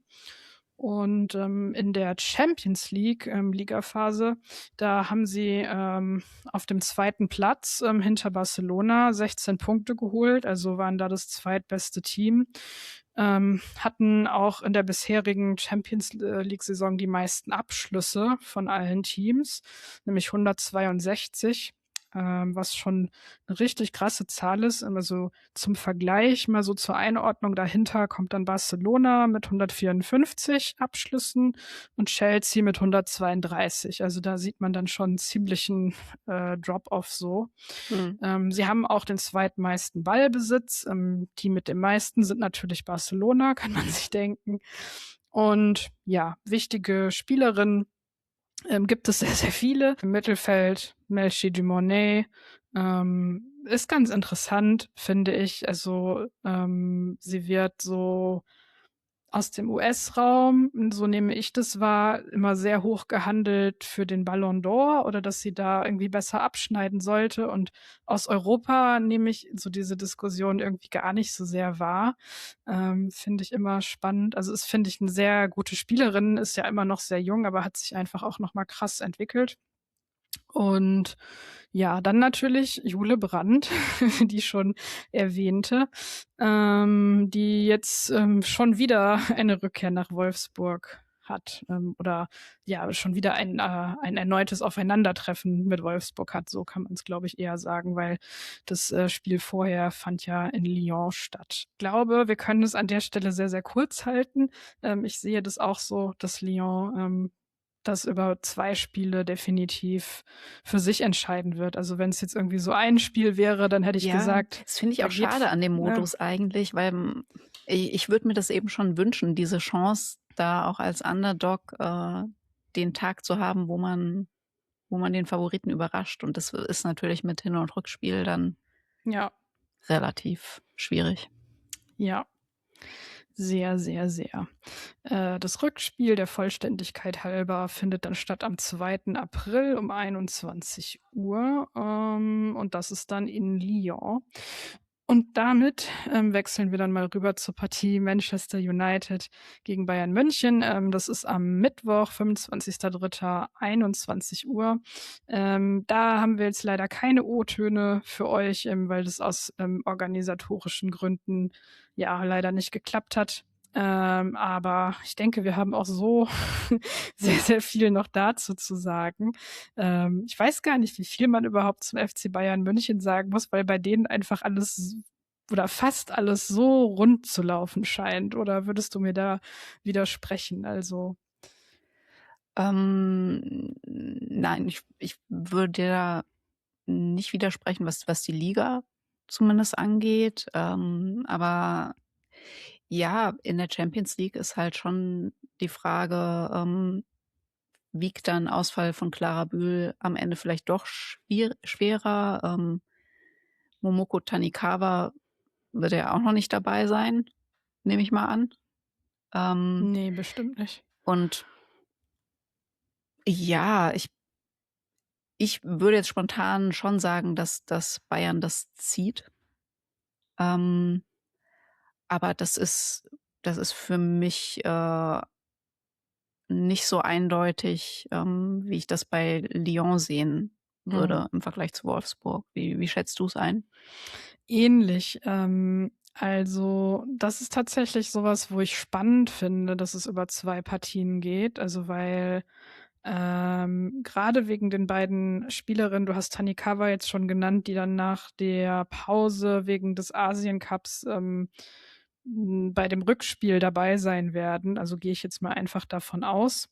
Kommen wir gleich noch dazu. Aber auch, weil ich das so, also eher auf Augenhöhe empfinde und ich glaube, da spielt dann schon so ein bisschen eine Rolle so, wer hat Heimvorteil, welche Spielerinnen sind dabei, wie ist vielleicht so die Tagesform, weil das ja ist so nach meiner Beschäftigung bei Manchester United gerade so ein bisschen schwankend und Bayern München tue ich mich manchmal irgendwie schwer damit, sie einzuschätzen. Also mein letzter Eindruck ist jetzt ja dieses Spiel gegen Essen, wo sie ja fast die komplette Zeit in Überzahl waren und dann dementsprechend man auch gemerkt hat, okay, da geht's jetzt auch viel darum, sich nicht zu verletzen, so, also weil das halt einfach sowas von sicher eingetütet ist und dann strengt man sich irgendwie nicht so groß an. Deswegen habe ich das gerade noch so ein bisschen als Eindruck so im vorderen Gedächtnis, sag ich mal. Aber ich finde das, was José Bacala da über die Saison aufgebaut hat, schon echt beachtlich. Also wenn man so drüber nachdenkt, worüber am Anfang irgendwie noch diskutiert wurde, ob er halt überhaupt zu dem Verein passt und so, ob das irgendwie funktionieren kann. Also das steht für mich inzwischen gar nicht mehr in Frage. Also für mich persönlich hat es das sowieso jetzt eigentlich nie so groß, aber ich meine nur so diese Diskussion, die ist ja jetzt erstmal komplett verschwunden, so wie diese Bundesliga-Saison verläuft.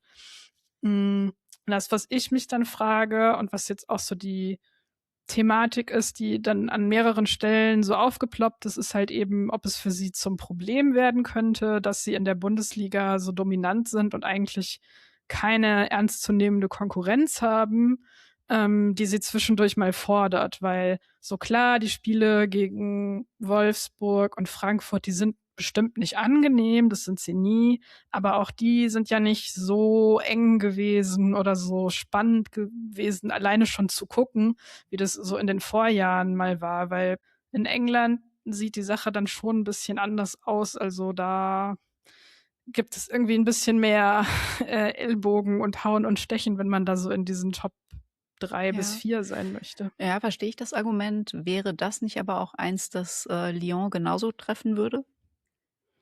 Ja, auf eine Art schon. Auf andere Art würde ich da irgendwie sagen, sind die das einfach über Jahre inzwischen so gewohnt und haben sich einfach international schon so einen ganz anderen Nimbus erspielt. Also egal, wer da Trainer oder Trainerin ist, hat man, glaube ich, immer so dieses Gefühl von, oh, das ist Lyon, da hat man erstmal großen Respekt vor. Und auch wenn Lyon mal so Phasen hatte, wo sie wirklich nicht schönen Fußball gespielt haben, war das immer so dieses Gefühl von, ja, aber es wird auf jeden Fall eklig und schwierig so. Und dass da nicht aus dem Team heraus so eine Unsicherheit kommt. Und das ist sowas, wo ich mir bei Bayern manchmal nicht sicher bin. Also sie haben irgendwie so Spiele, wo sie sehr sicher sind und auch sehr begierig und sehr aktiv. Und dann gibt es aber so Spiele, so gerade wenn es dann gegen die ganz großen Namen geht, wo dann so eine Unsicherheit reinkommt, bevor überhaupt was passiert ist, bevor überhaupt ein Gegentor gefallen ist, wo ich immer so denke, so eigentlich habt ihr inzwischen genug Spielerinnen da, die sowas kennen sollten, also die Erfahrung haben aus dem Verein selber, aber auch aus Nationalteams, dass das nicht immer wieder so vorkommt. Ja, was natürlich so am Standing in der Champions League wahrscheinlich auch kratzt, ist das Spiel gegen Barcelona. Also Mhm. das werden auch Gegner im Kopf haben. Also auch wenn du jetzt sagst, ein Spiel läuft nicht, ist da wahrscheinlich immer irgendwo im Hinterkopf, die sind aber schlagbar und die haben Schwächen. Und ich glaube, das kriegst du natürlich nicht weg, weil dafür ist das Spiel einfach nicht lange genug her. Ja. Ich glaube, das wird an ihnen kratzen. Ähm, Ob das für Manchester United reicht, weiß ich nicht. Ja, ich gehe eigentlich über 2 Spiele auch davon aus, dass Bayern sich da durchsetzen wird. Ich könnte mir vorstellen, dass es vielleicht zwischendurch mal so eine Phase gibt, wo man denkt: das ist jetzt aber doch irgendwie enger, als wir alle gedacht haben.“ Trainer da ist Marc Skinner, der ist es inzwischen auch echt lange schon, also seit 2021. Die Abteilung wurde ja erst 2018 gegründet, also ja, ist er sozusagen, fast ein richtiges Urgestein. Der stand zwischendurch durchaus immer wieder mal in der Kritik bei den Fans, also weil eben gesagt wurde, also für was für Spielerinnen beim Verein sind oder zeitweise waren, hätte man eigentlich mehr draus machen müssen. Und andererseits heißt es eben dann auch immer wieder, für so einen Verein wie Manchester United müssten eigentlich die Bedingungen besser sein, müsste mehr Geld da reinfließen. Ein bisschen was hat sich da jetzt dran gedreht, weil die letzten beiden Transferphasen schon ziemlich heftig waren. Also ich meine, die Verpflichtung von Lea Schüller ist so das eine, das mal so eben im Winter zu machen, aber Fridolina Rolfö kann man da auch nennen, die da eben im letzten Sommer zum Club gekommen ist. Also ja, da hat sich schon ein bisschen was gedreht und ich finde, so in meiner Wahrnehmung hat sich durchaus auch an dem Standing von Marc Skinner als Trainer von Manchester United nochmal was gedreht. Und ich glaube, da kommt so ein bisschen was zusammen, also dass vielleicht er irgendwie nochmal so eine andere Idee davon hatte, was er für eine Spielweise möchte und dann aber auch, was er für Spielerinnen dafür benötigt, damit es funktioniert. Weil im Moment, finde ich, passt da vieles relativ gut zusammen so.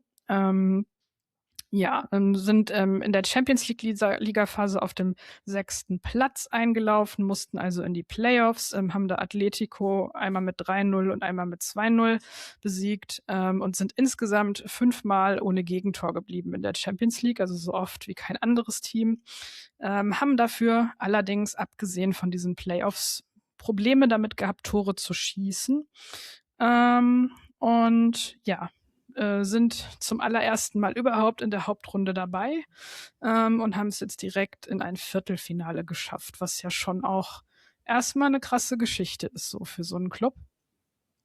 Hatten insgesamt so wettbewerbsübergreifend schon eine sehr starke Hinrunde, auch wenn da manchmal die Ergebnisse nicht ganz so gut waren. Und jetzt ist es eigentlich eher andersrum, dass halt die Ergebnisse etwas konstanter sind, aber man merkt, dass so die Leichtigkeit ein bisschen weg ist und das leistungstechnisch manchmal nicht so gut ist. Also dass man merkt, okay, der Kader ist vielleicht noch nicht groß genug für alle Wettbewerbe und um dann international so lange dabei zu sein, wenn eben Spielerinnen ausfallen und dann die Belastung höher wird. Also Hinata Miyazawa ist für Japan beim Asien Cup gewesen, zum Beispiel jetzt die letzten Wochen, ist auch Stammspielerin für Japan.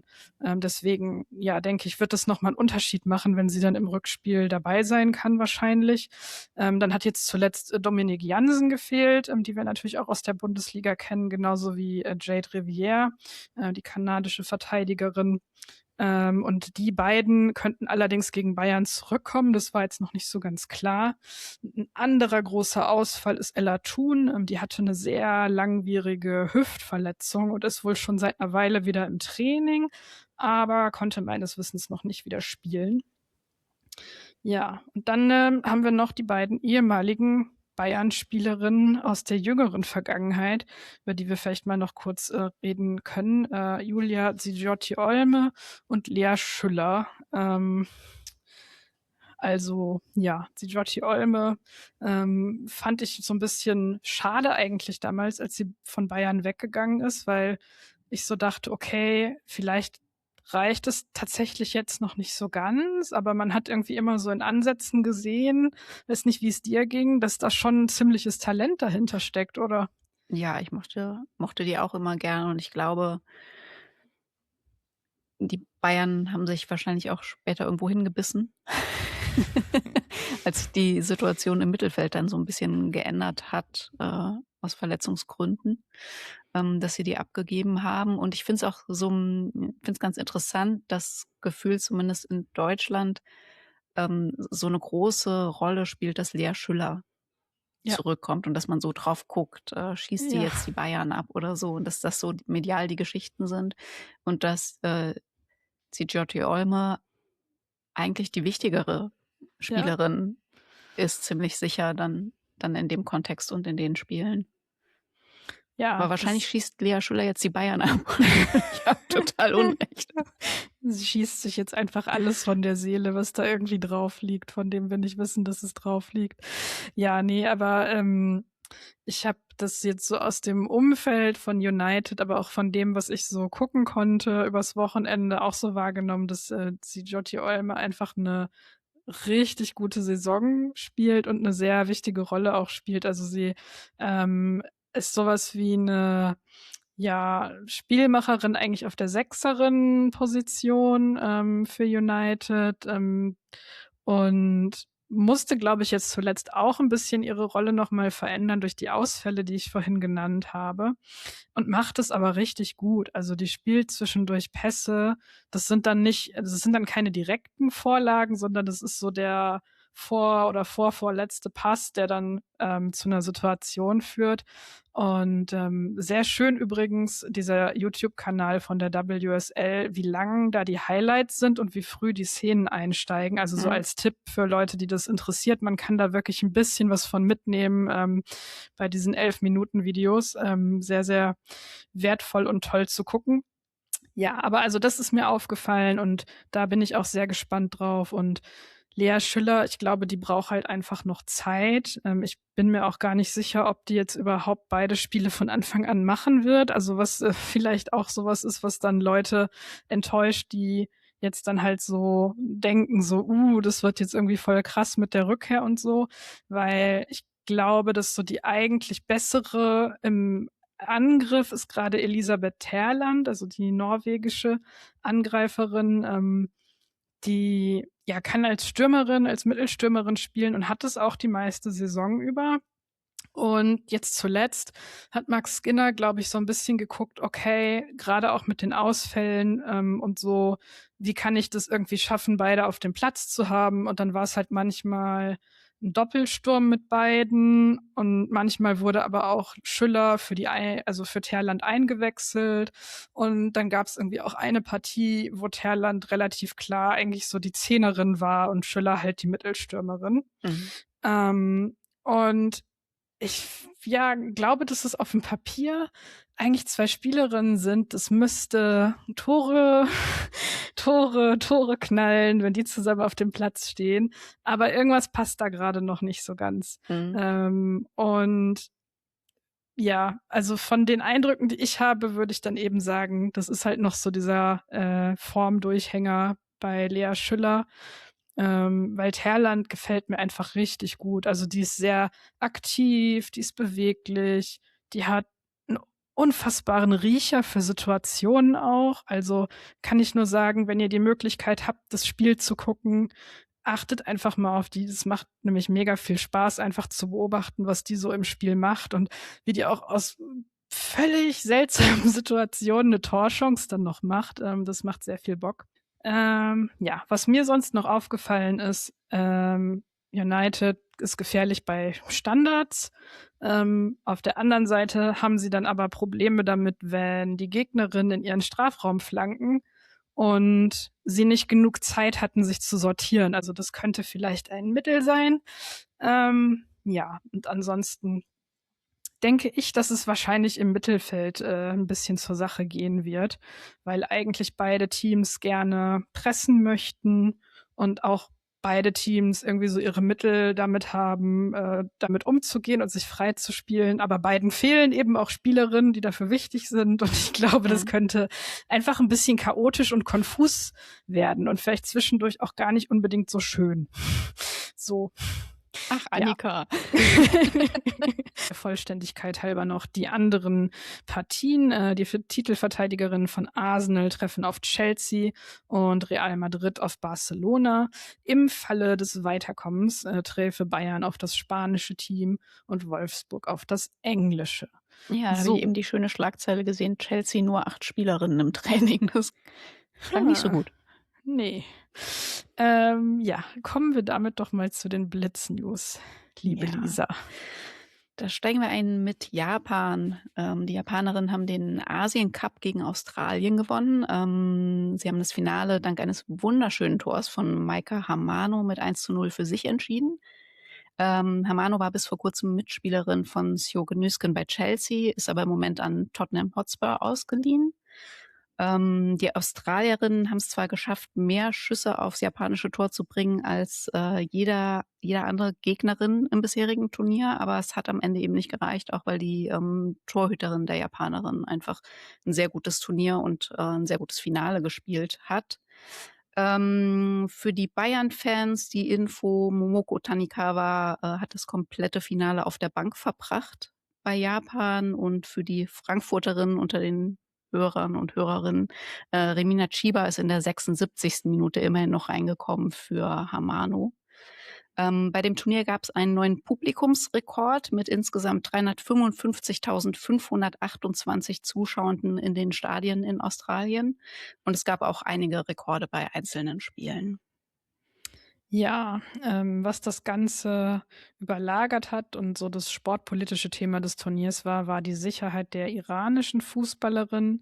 Das haben einige von euch sicherlich mitbekommen. Ich würde es hier trotzdem noch mal in aller Kürze zusammenfassen. Da war es nämlich so, dass die Spielerinnen vor ihrem ersten Spiel die Nationalhymne nicht mitgesungen haben, was dann im Iran als herber Protest gegen die Regierung gewertet wurde. Spielerinnen wurden als Verräterinnen gebrandmarkt und 7 von ihnen haben dann das Team nach dem Gruppenphasen aus verlassen und Asyl in Australien beantragt. Das war auch eine ziemlich große Diskussion innerhalb von Australien, so der Weg dahin in der Öffentlichkeit, dass die Regierung Australiens das den Spielerinnen unbedingt anbieten sollte. 5 der Spielerinnen, die Asyl beantragt haben, zogen diese Anträge dann allerdings zurück und sind doch wieder zurück in den Iran auch gereist. 2 Spielerinnen sind demnach in Australien geblieben, trainieren jetzt mit Brisbane. Und ja, es ist eine ziemliche Shitshow, wenn man das so sagen kann, weil Trump unter anderem das Thema sehr für sich zu nutzen versucht, so medial. Und weil eben jetzt auch diskutiert wird, es gibt eigentlich vor so großen Turnieren ja so eine Menschenrechtsrisikobewertung, die gemacht werden muss. Ihr kennt die Diskussion vielleicht noch von der Männer-EM in Deutschland oder auch von den letzten Männer-Weltmeisterschaften, aber es gibt es tatsächlich auch, also bei den Turnieren der Frauen normalerweise ganz selbstverständlich, aber vor diesem Asien-Cup wurde das irgendwie nicht gemacht, und es geht jetzt darum, dass man ja eigentlich schon vorher hätte wissen müssen, ne, es gibt, man kann natürlich nicht vorhersehen, dass dieser Krieg verursacht wurde und ausgebrochen ist, aber trotzdem war es ja vorher auch schon eine politisch extrem schwierige Situation im Iran und für die Fußballerinnen, dass man eigentlich sowas wie Sicherheitskonzepte in der Schublade hätte haben müssen, um sich vorzubereiten und irgendwie reagieren zu können und die Spielerinnen zu schützen. Und da haben wir jetzt halt einmal einen Überblick aus der Tagesschau für euch und dann einen Ausschnitt aus einem Podcast mit Sam Lewis. They hat das Ganze nämlich journalistisch in Australien begleitet über die letzten Wochen. Die FIFA hat eine Regelung zu Frauenquoten bei der WM der Frauen beschlossen, oder allgemein bei Turnieren, die von der FIFA ausgerichtet werden. Demnach muss jetzt pro Team mindestens eine Cheftrainerin oder eine Assistenztrainerin dabei sein. Dazu muss eine weitere Mitarbeiterin auf der Bank und mindestens eine Frau im medizinischen Staff tätig sein. Wir müssen mehr tun, um den Wandel zu beschleunigen, indem wir klarere Laufbahnen schaffen, die Chancen verbessern und die Sichtbarkeit von Frauen an unserer Seitenlinie erhöhen, hat Jill Ellis erklärt, Chief Football Officer der FIFA. Cooler Titel, brauche ich auch sowas. Und ehemalige US-Nationaltrainerin. Jetzt ist natürlich so, dass das nur dann was bringt, wenn das keine symbolischen Besetzungen sind, sondern da muss natürlich eine Struktur dahinter sein und dann muss man halt wirklich das machen, was Jill Ellis gesagt hat, nämlich da die Chancen verbessern und dafür sorgen, dass die Leute ausgebildet sind und die Chance haben, in diese Position zu gelangen und da was zu bewirken. Da gibt es einen Bericht von der Sportschau, den wir euch verlinken. Ich finde übrigens, der Titel würde dir sehr gut stehen. Ich finde auch. Ja, muss ja möglich sein. Ich frage mal. Wir wollen natürlich bei all der Champions League-Euphorie nicht unterschlagen, dass auch Eintracht Frankfurt international unterwegs ist unter der Woche. Es steht das Europacup-Halbfinale an gegen BK Häcken, und zwar am Mittwoch. Wir hatten in der vorletzten Folge schon länger drüber gesprochen, dass es nur die Livestreams der Eintracht gibt, wenn ihr ein Bewegtbild sehen wollt und nicht ins Stadion gehen könnt. Aber der Hinweis jetzt hier, ihr könnt es euch ja schon mal vormerken, der HR macht nämlich einen Audio-Stream vom Spiel live. Den verlinken wir euch hier, damit ihr euch das schon mal abspeichern könnt, wenn das für euch von Interesse ist. Und ja, in Schweden ist die Ligasaison noch nicht gestartet. Da gab es bisher Pokalpartien für BK Häcken. Der Verein hat mit Elena Sadiku eine neue Trainerin an der Seitenlinie, die übrigens in Bocholt geboren wurde, wie ich dann zufällig festgestellt habe, was auch nicht mehr im Ruhrgebiet liegt, aber immerhin im Münsterland und keine Ahnung, irgendwie Bocholt, Bochum. Ich komme von hier, ich darf das. Mit der 18-jährigen Felicia Schröder gibt es außerdem ein viel umworbenes Talent im Kader, das allerdings ihren Vertrag im Sommer bis 2029 verlängert hat. Die Spielerinnen des 1. FC Nürnberg sind bei ihrem Heimspiel gegen den 1. FC Köln am Sonntag anlässlich des Welt-Down-Syndroms-Tags in einem Sondertrikot aufgelaufen. Wer das gerne mal sehen möchte, kann sich das auf dem Instagram-Account der Klubberinnen angucken. Der Welt-Down-Syndrom-Tag findet jedes Jahr am 21. März statt. Der 1. FC Nürnberg hat rund um den Tag mit dem Deutschen Down-Syndrom-Infocenter zusammengearbeitet und das finde ich eigentlich fast wichtiger oder finde ich wichtiger als das Sondertrikot an sich, weil es nämlich rund um den Spieltag auch noch Interviews zum Thema gab und am Spieltag sind Kinder mit und ohne Down-Syndrom mit beiden Teams aufgelaufen und dafür haben die Kinder vorab gemeinsam mit den Clubspielerinnen ihre T-Shirts für den Tag selbst gestaltet und solche Dinge finde ich entscheidend, dass es da Begegnungen gibt und eigentlich würde ich mir natürlich wünschen, dass man gar nicht so einen Welt-Irgendwas-Tag bräuchte, sondern dass das im Alltag einfach viel häufiger stattfindet. Und da weiß ich aus meinem Umfeld, dass es gerade für Kinder, die auf einen Rollstuhl angewiesen sind, wahnsinnig schwierig ist, da als Einlaufkind auch mal zum Zug zu kommen und dass das wirklich viele auch gerne mal erleben möchten. Ja, volle Zustimmung. Dann gab es einen neuen Publikumsrekord in der 2. Liga und da können wir stellvertretend für Mara vielleicht auch irgendwie nochmal so ein bisschen jubeln. Es war die Partie VfB Stuttgart gegen Mainz 05. Ja, richtig, das ist eigentlich deine Rolle. Wo sind eigentlich die ganzen Neuner-Zahlenspiele? Du hast dich nicht gut vorbereitet. Ja, es tut mir leid. Was Keine überhaupt Katze, nicht stimmt. keine Lisa hat sich Gummibärchen, keine extrem Zahlen, gut das und ist lange alles- vorbereitet. Mara, ich entschuldige mich aufrichtig. Es tut mir leid. Ich kann das Aber nicht. ja, der Publikumsrekord, 31.736 Leute waren dabei. Ausgegangen ist das Ganze 2:4 aus Sicht von Stuttgart. Und die vorherigen Rekorde hatte Union Berlin mehrfach aufgestellt. Da haben wir einen Bericht aus dem SWR für euch. Dann gab es die Afrika-Cup-Absage bei den Frauen. Das Turnier wurde nur 12 Tage vor dem geplanten Eröffnungsspiel in den Sommer verschoben.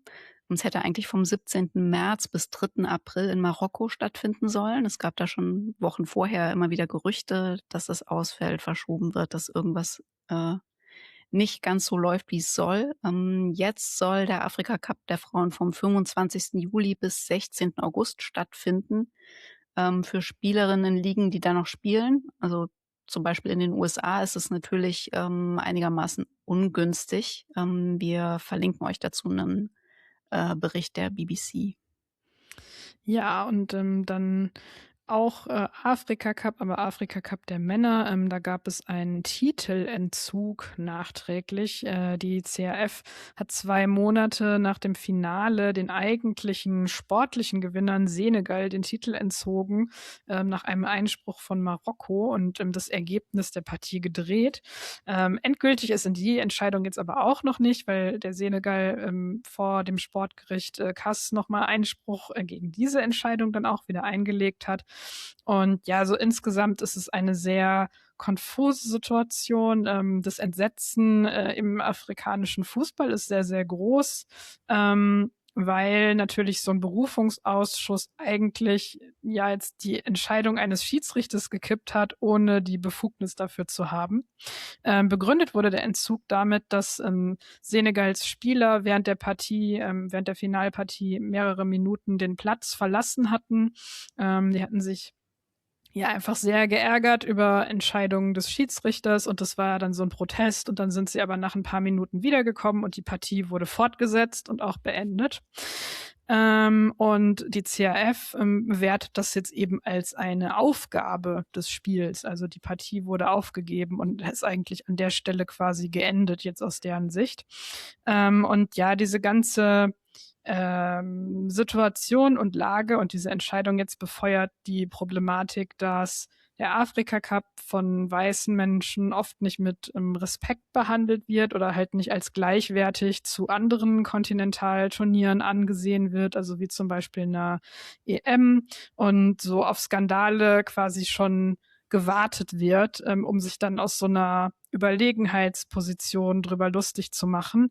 Das ist ein Phänomen, das ich selbst in den sozialen Medien während des Turniers beobachtet habe, vor allem aber auch, weil sehr viele schwarze oder afrikanische JournalistInnen, Content Creators und auch einfach Fußballfans immer wieder darauf hingewiesen haben, wie problematisch diese Haltung ist. So dieses so, ja, es ist wieder irgendwas Seltsames passiert, so ist so typisch Afrika Cup.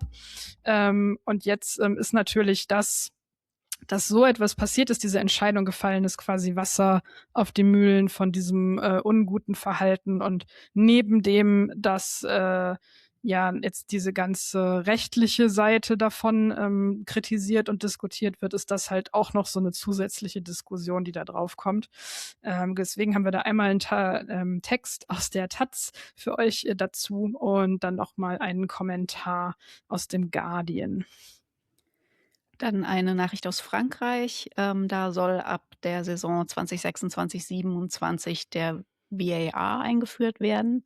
Es soll darum gehen, dass Gleichberechtigung herrscht, die hohen Kosten, die Rede ist da von 1 bis 1,5 Millionen Euro im Jahr, sollen durch höhere Marketing-Einnahmen wieder reingeholt werden. Wie genau? Weiß ich nicht. Man geht außerdem davon aus, dass im Vergleich zum Fußball der Männer eine etwas weniger aufwendige Variante dann zum Zug kommen wird. Wer sich da genauer einlesen will, kann das in einem Bericht der L'Équipe tun. Ja, dann haben wir aus der Schweiz eine Petition gegen Rassismus von der Spielerin Jasmin im Boden. Sie wurde bei einem Spiel rassistisch beleidigt und trotz Intervention einer Mitspielerin wurde die Partie nicht vom Schiedsrichter unterbrochen. Es gab außerdem nur 500 Franken Strafe gegen den Verein. Und der Täter konnte außerdem nicht ermittelt werden, obwohl es Kamerabilder von dem Vorfall gab. Die Petition fordert unter anderem spezielle Schulungen für SchiedsrichterInnen, verpflichtende Präventionsprogramme für Vereine und härtere Sanktionen. Das ist ein Bericht des SRF. Und dann haben wir noch die Meldung, dass das Fußballbündnis NRW die Plattform Heimspiel Zukunft startet. Aus dem Fußball der Frauen sind der FSV Gütersloh und die SGS Essen mit dabei und das Projekt richtet sich an Berufseinsteigerinnen. Die sollen dort herausfinden können, was sie nach der Schulzeit machen möchten und wie der Weg dahin aussehen kann. Da verlinken wir euch die Website. Ja, dann haben wir noch ganz schnell einige Empfehlungen, und zwar einmal die Folge Sport Insight. Nora Hespers und Khaled Naha reden über die WM der Männer und wie Trump und Infantino sie politisch für sich ausnutzen wollen und dröseln auch einfach diese ganzen politischen Ereignisse, Iran und so weiter, was in letzter Zeit alles so passiert ist, in dem Zusammenhang nochmal auf. Und selbst wenn man denkt, man hat irgendwie alles schon gehört, so kommen da nochmal Sachen vor, die man nicht gehört hat und wo man dann auch wieder mit den Ohren schlackert. Dann zum Ausfall des Afrika-Cups der Frauen. Ist jetzt schon eine Weile her durch unseren Aufnahmerhythmus, aber der Frauenfußball-Podcast von Nina und Miri hat ein Interview gemacht mit Josephine Bonsu von Carl Zeiss Jena, unter anderem auch zu dem Thema, weil sie ja eigentlich bei dem Turnier hätte spielen wollen und auch schon zur Vorbereitung angereist war, und dann gab es eben die Absage. Und dann als drittes ein Newsletter zu KI im Sport der Frauen, zu Marketingzwecken und bei Social Media. Der Newsletter heißt But Do You Actually Like Sport? Und da war jetzt eine Gastschreiberin, ich hoffe, ich spreche den Namen einigermaßen richtig aus, Umi Ayman Baba. Und es geht nicht um Fußball, wie ihr jetzt wahrscheinlich annehmt, sondern um Cricket, aber man muss überhaupt nichts über Cricket wissen, um diesen Artikel zu verstehen und die Problematik zu verstehen, die da aufgezeigt wird. Es geht darum, wie Spielerinnen dargestellt werden mit KI-generierten Bildern, die sie zeigen auf eine Art und Weise, wie sie eben nicht selbst fotografiert wurden, sondern wie so Business-Kostümen, Kleidchen und so weiter, in Situationen, die niemals passiert sind und halt eben nicht so, wie sie selber sich anziehen würden und schminken würden oder in ihrer Sportkleidung oder so. Und es ist so die erste Stufe von einer sehr, sehr großen, tiefergehenden Problematik, die da aufgemacht wird. Und dann, last but not least, findet in diesem Jahr wieder das Forum von Fußball kann mehr Schweiz statt, und zwar am 29. Mai in Zürich. Und da wird dann vorgestellt der erste datenbasierte Bericht Lage der Liga zu Frauen- und Gleichstellung im Fußball der Schweiz. Man kann sich jetzt Tickets kaufen, wenn ihr unbedingt mal nach Zürich wollt oder sowieso irgendwie in der Gegend seid. Ich glaube, das wird eine sehr spannende Veranstaltung mit allem, was da jetzt schon angekündigt ist. So, und dann mit sehr viel Anlauf kommen wir zum... Und hier für euch der Kackspecht der Woche.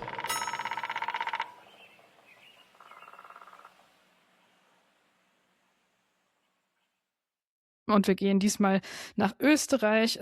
Es ist ein Fall, der für ziemlich großes Entsetzen gesorgt hat. In den deutschen Medien habe ich die Berichterstattung vor allem wahrgenommen Ende letzten Jahres, als es darum ging, dass Ermittlungen eingeleitet wurden. Aber das, was jetzt am Ende rausgekommen ist, habe ich hauptsächlich eher so zufällig über österreichische Medien oder auch soziale Netzwerke mitbekommen, aber es ist hier noch nicht so richtig selbstständig berichtet worden, sag ich mal. Es geht um die Vorfälle beim SCR Altach. Ein jahrelanger ehemaliger Sportchef der Frauenabteilung, und zwar ein 35-jähriger Schweizer Schiedsrichter, filmte und fotografierte Spielerinnen des SCR Altach, und einige davon minderjährig, ohne deren Wissen in der Umkleidekabine. Die Aufnahmen gehen zurück bis 2018. Er ist im Herbst des vergangenen Jahres, noch bevor bekannt wurde, dass es irgendwelche Ermittlungen gab, überraschend bei Altach zurückgetreten. Da hieß es in der Berichterstattung vielfach noch, er sei sich nicht zu schade, für den Verein notfalls handwerkliche Arbeiten zu tätigen. Inzwischen ist klar, das hätte auffällig sein müssen, wie oft er aus diesem Vorwand in der Kabine oder den Duschräumen des Vereins war. Es gibt inzwischen ein rechtskräftiges Urteil. 15 Spielerinnen haben geklagt. Er hat 7 Monate auf Bewährung bekommen, 1.200 € Geldstrafe und jede der 15 Spielerinnen bekommt 625 € Entschädigung. Also es gibt keine Gefängnisstrafe, es gibt eine ziemlich geringe allgemeine Geldstrafe und dann eine, ja, eigentlich fast schon witzlose Summe für jedes einzelne Opfer. Die Spielerinnen, wenig überraschend, finden das viel zu gering und sind jetzt in den letzten Tagen und Wochen vermehrt auch an die Öffentlichkeit gegangen, rund um diese Urteilssprechung, um eben zu sagen, wie sehr sie leiden unter dem Vertrauensverlust, berichten von ihren Ängsten, die sie auch nach wie vor begleiten. Egal, ob sie jetzt noch bei dem Verein geblieben sind oder gewechselt sind. Also Maria Olsen, die ja zur SGS Essen gewechselt ist zum Beispiel auch davon betroffen gewesen und hat, das haben wir auch für euch in den Shownotes, einen Kommentar auch geschrieben für die österreichische Sportgewerkschaft, wo sie eben ja das auch beschreibt, wie es ihr psychisch eigentlich mit der ganzen Angelegenheit geht. Und ja, damit hört es aber noch nicht auf, weil man muss, finde ich, unbedingt dazu erwähnen, dass der Täter aufgeflogen ist quasi nur durch einen Zufall, weil internationale Ermittlungen nach illegalen pornografischen Inhalten mit Darstellungen von Kindesmissbrauch gesucht haben. Laut Strafantrag waren das 188 Bild- und Videodateien mit kindesmissbräuchlichen Inhalten, die verschafft und gespeichert wurden. Zu sehen minderjährige Mädchen, auch unmündige Minderjährige, also unter 14 sollen zu sehen gewesen sein. Der Mann bestreitet das, er habe keine Bilder abgespeichert. Zitat, ich habe keine Erklärung, wie sie auf mein Handy gelangt sind. Zitat Ende. Die kindesmissbräuchlichen Inhalte auf dem Laptop habe er umgehend gelöscht, ist ein Zitat aus dem Bericht des ORF zu der ganzen Sache. Den Ordner mit den Daten hatte er aus Versehen heruntergeladen, behauptet der Mann. Was 3 Bilder auf dem Handy betrifft, wird er von der Richterin für schuldig befunden. Zu den Bildern am Laptop gibt es im Zweifel für den Angeklagten einen Freispruch. Schuldig bekannt, dass er für einen Streamingdienst im Darknet Geld bezahlt haben soll, auf dem kindesmissbräuchliche Handlungen zu sehen sind, hat er sich allerdings. Noch ein Zitat vom ORF. Es handle sich um eine Ausnutzung des Vertrauensverhältnisses, stellt die Richterin bei der Urteilsverkündung fest. Sinn dieses Strafverfahrens sei nicht die Vergeltung, sondern primär die Prävention, dass so etwas nicht mehr passiert. Ja, also ziemlich heftige Thematik und ich glaube, wir sind uns einig damit, dass diese Strafe einfach absurd niedrig ist und der Schaden, der angerichtet wurde, extrem hoch. Ja, und also wenn ich das Zitat, das du da zuletzt vorgelesen hast, richtig verstehe, dann hebt es ja darauf ab, dass es um die Prävention geht. Und zur Prävention gehört auch einfach eine Strafe, die Täter abschreckt. Mhm. Und die sehe ich da nicht gegeben. Nee. Ich finde es total mutig und toll einerseits, dass die Spielerinnen jetzt so an die Öffentlichkeit gehen und eben auch sehr deutlich sagen, wie schlecht es ihnen damit geht und was das Ganze bei ihnen auslöst und welche Ängste auch, also zum Beispiel auch sich in der eigenen Wohnung nicht sicher zu fühlen oder eben bei einem neuen Verein in der Umkleidekabine erstmal zu gucken, ob da irgendwo Kameras versteckt sind oder so. Und gleichzeitig wird der Name des Täters, der wird nicht genannt in der Öffentlichkeit, obwohl es inzwischen ein rechtskräftiges Urteil ist. Und das ist halt auch sowas, das ist dann so nur ein kleiner Bruchteil davon. Aber wenn man danach sucht, dann findet man die Namen der Spielerinnen und den Namen des Vereins. Aber man findet in Verbindung mit dem Fall zumindest nicht erstmal den Namen des eigentlichen Täters. Der ist geschützt. So. Und ja, das ist halt einfach noch so eine zusätzliche Komponente, die mich, während ich das hier so zusammen recherchiert und nochmal zusammengestellt habe, auf 180 gebracht hat, weil eigentlich ist das nicht richtig. Also, weil da geht's ja dann auch darum, wenn der irgendwann dann mal weitermachen möchte als Schiedsrichter oder in einer anderen Funktion bei einem Verein. Also ich habe bisher keine Statements gefunden vom Schweizer Verband oder so oder vom österreichischen Verband oder von der UEFA, dass der gesperrt wurde. Das ist so das eine. Aus Datenschutzgründen oder aus Persönlichkeitsrechtsgründen und so weiter kann man das halt eben nicht machen. Und dass dann dadurch Leute immer wieder irgendwo in eine Position kommen, wo sie halt die Gelegenheit haben, wieder zum Täter zu werden. Und ja, sehr viel Vertrauen von der Gesellschaft und allen anderen dahingehend vonnöten ist, dass das nicht der Fall ist und da tatsächlich ein Prozess stattgefunden hat von Reue und Therapie und weiß der Geier was. Mhm. Ja, es ist kein besonders erfreuliches Ende, aber wir kommen dann jetzt tatsächlich mal zum Ende dieser Folge, die so unfassbar lang geworden ist, obwohl ich gesagt hatte, Lisa, hast du nicht Lust, eine kurze Episode zu machen? Ich bedanke mich sehr, sehr herzlich bei dir für deine Zeit, nicht nur während der Aufnahme, sondern auch während der ganzen Vorbereitung und für alle deine Einsichten und Erkenntnisse, die du mitgebracht hast. Und ja, bedanke mich auch bei euch allen fürs Zuhören und sage an der Stelle Tschüss, bis bald. Wir hören uns und vielleicht sehen wir uns sogar auch. Ihr bestimmt. Ja, Danke, das auf Annika, jeden es hat Fall. Spaß gemacht. Ciao. Ciao.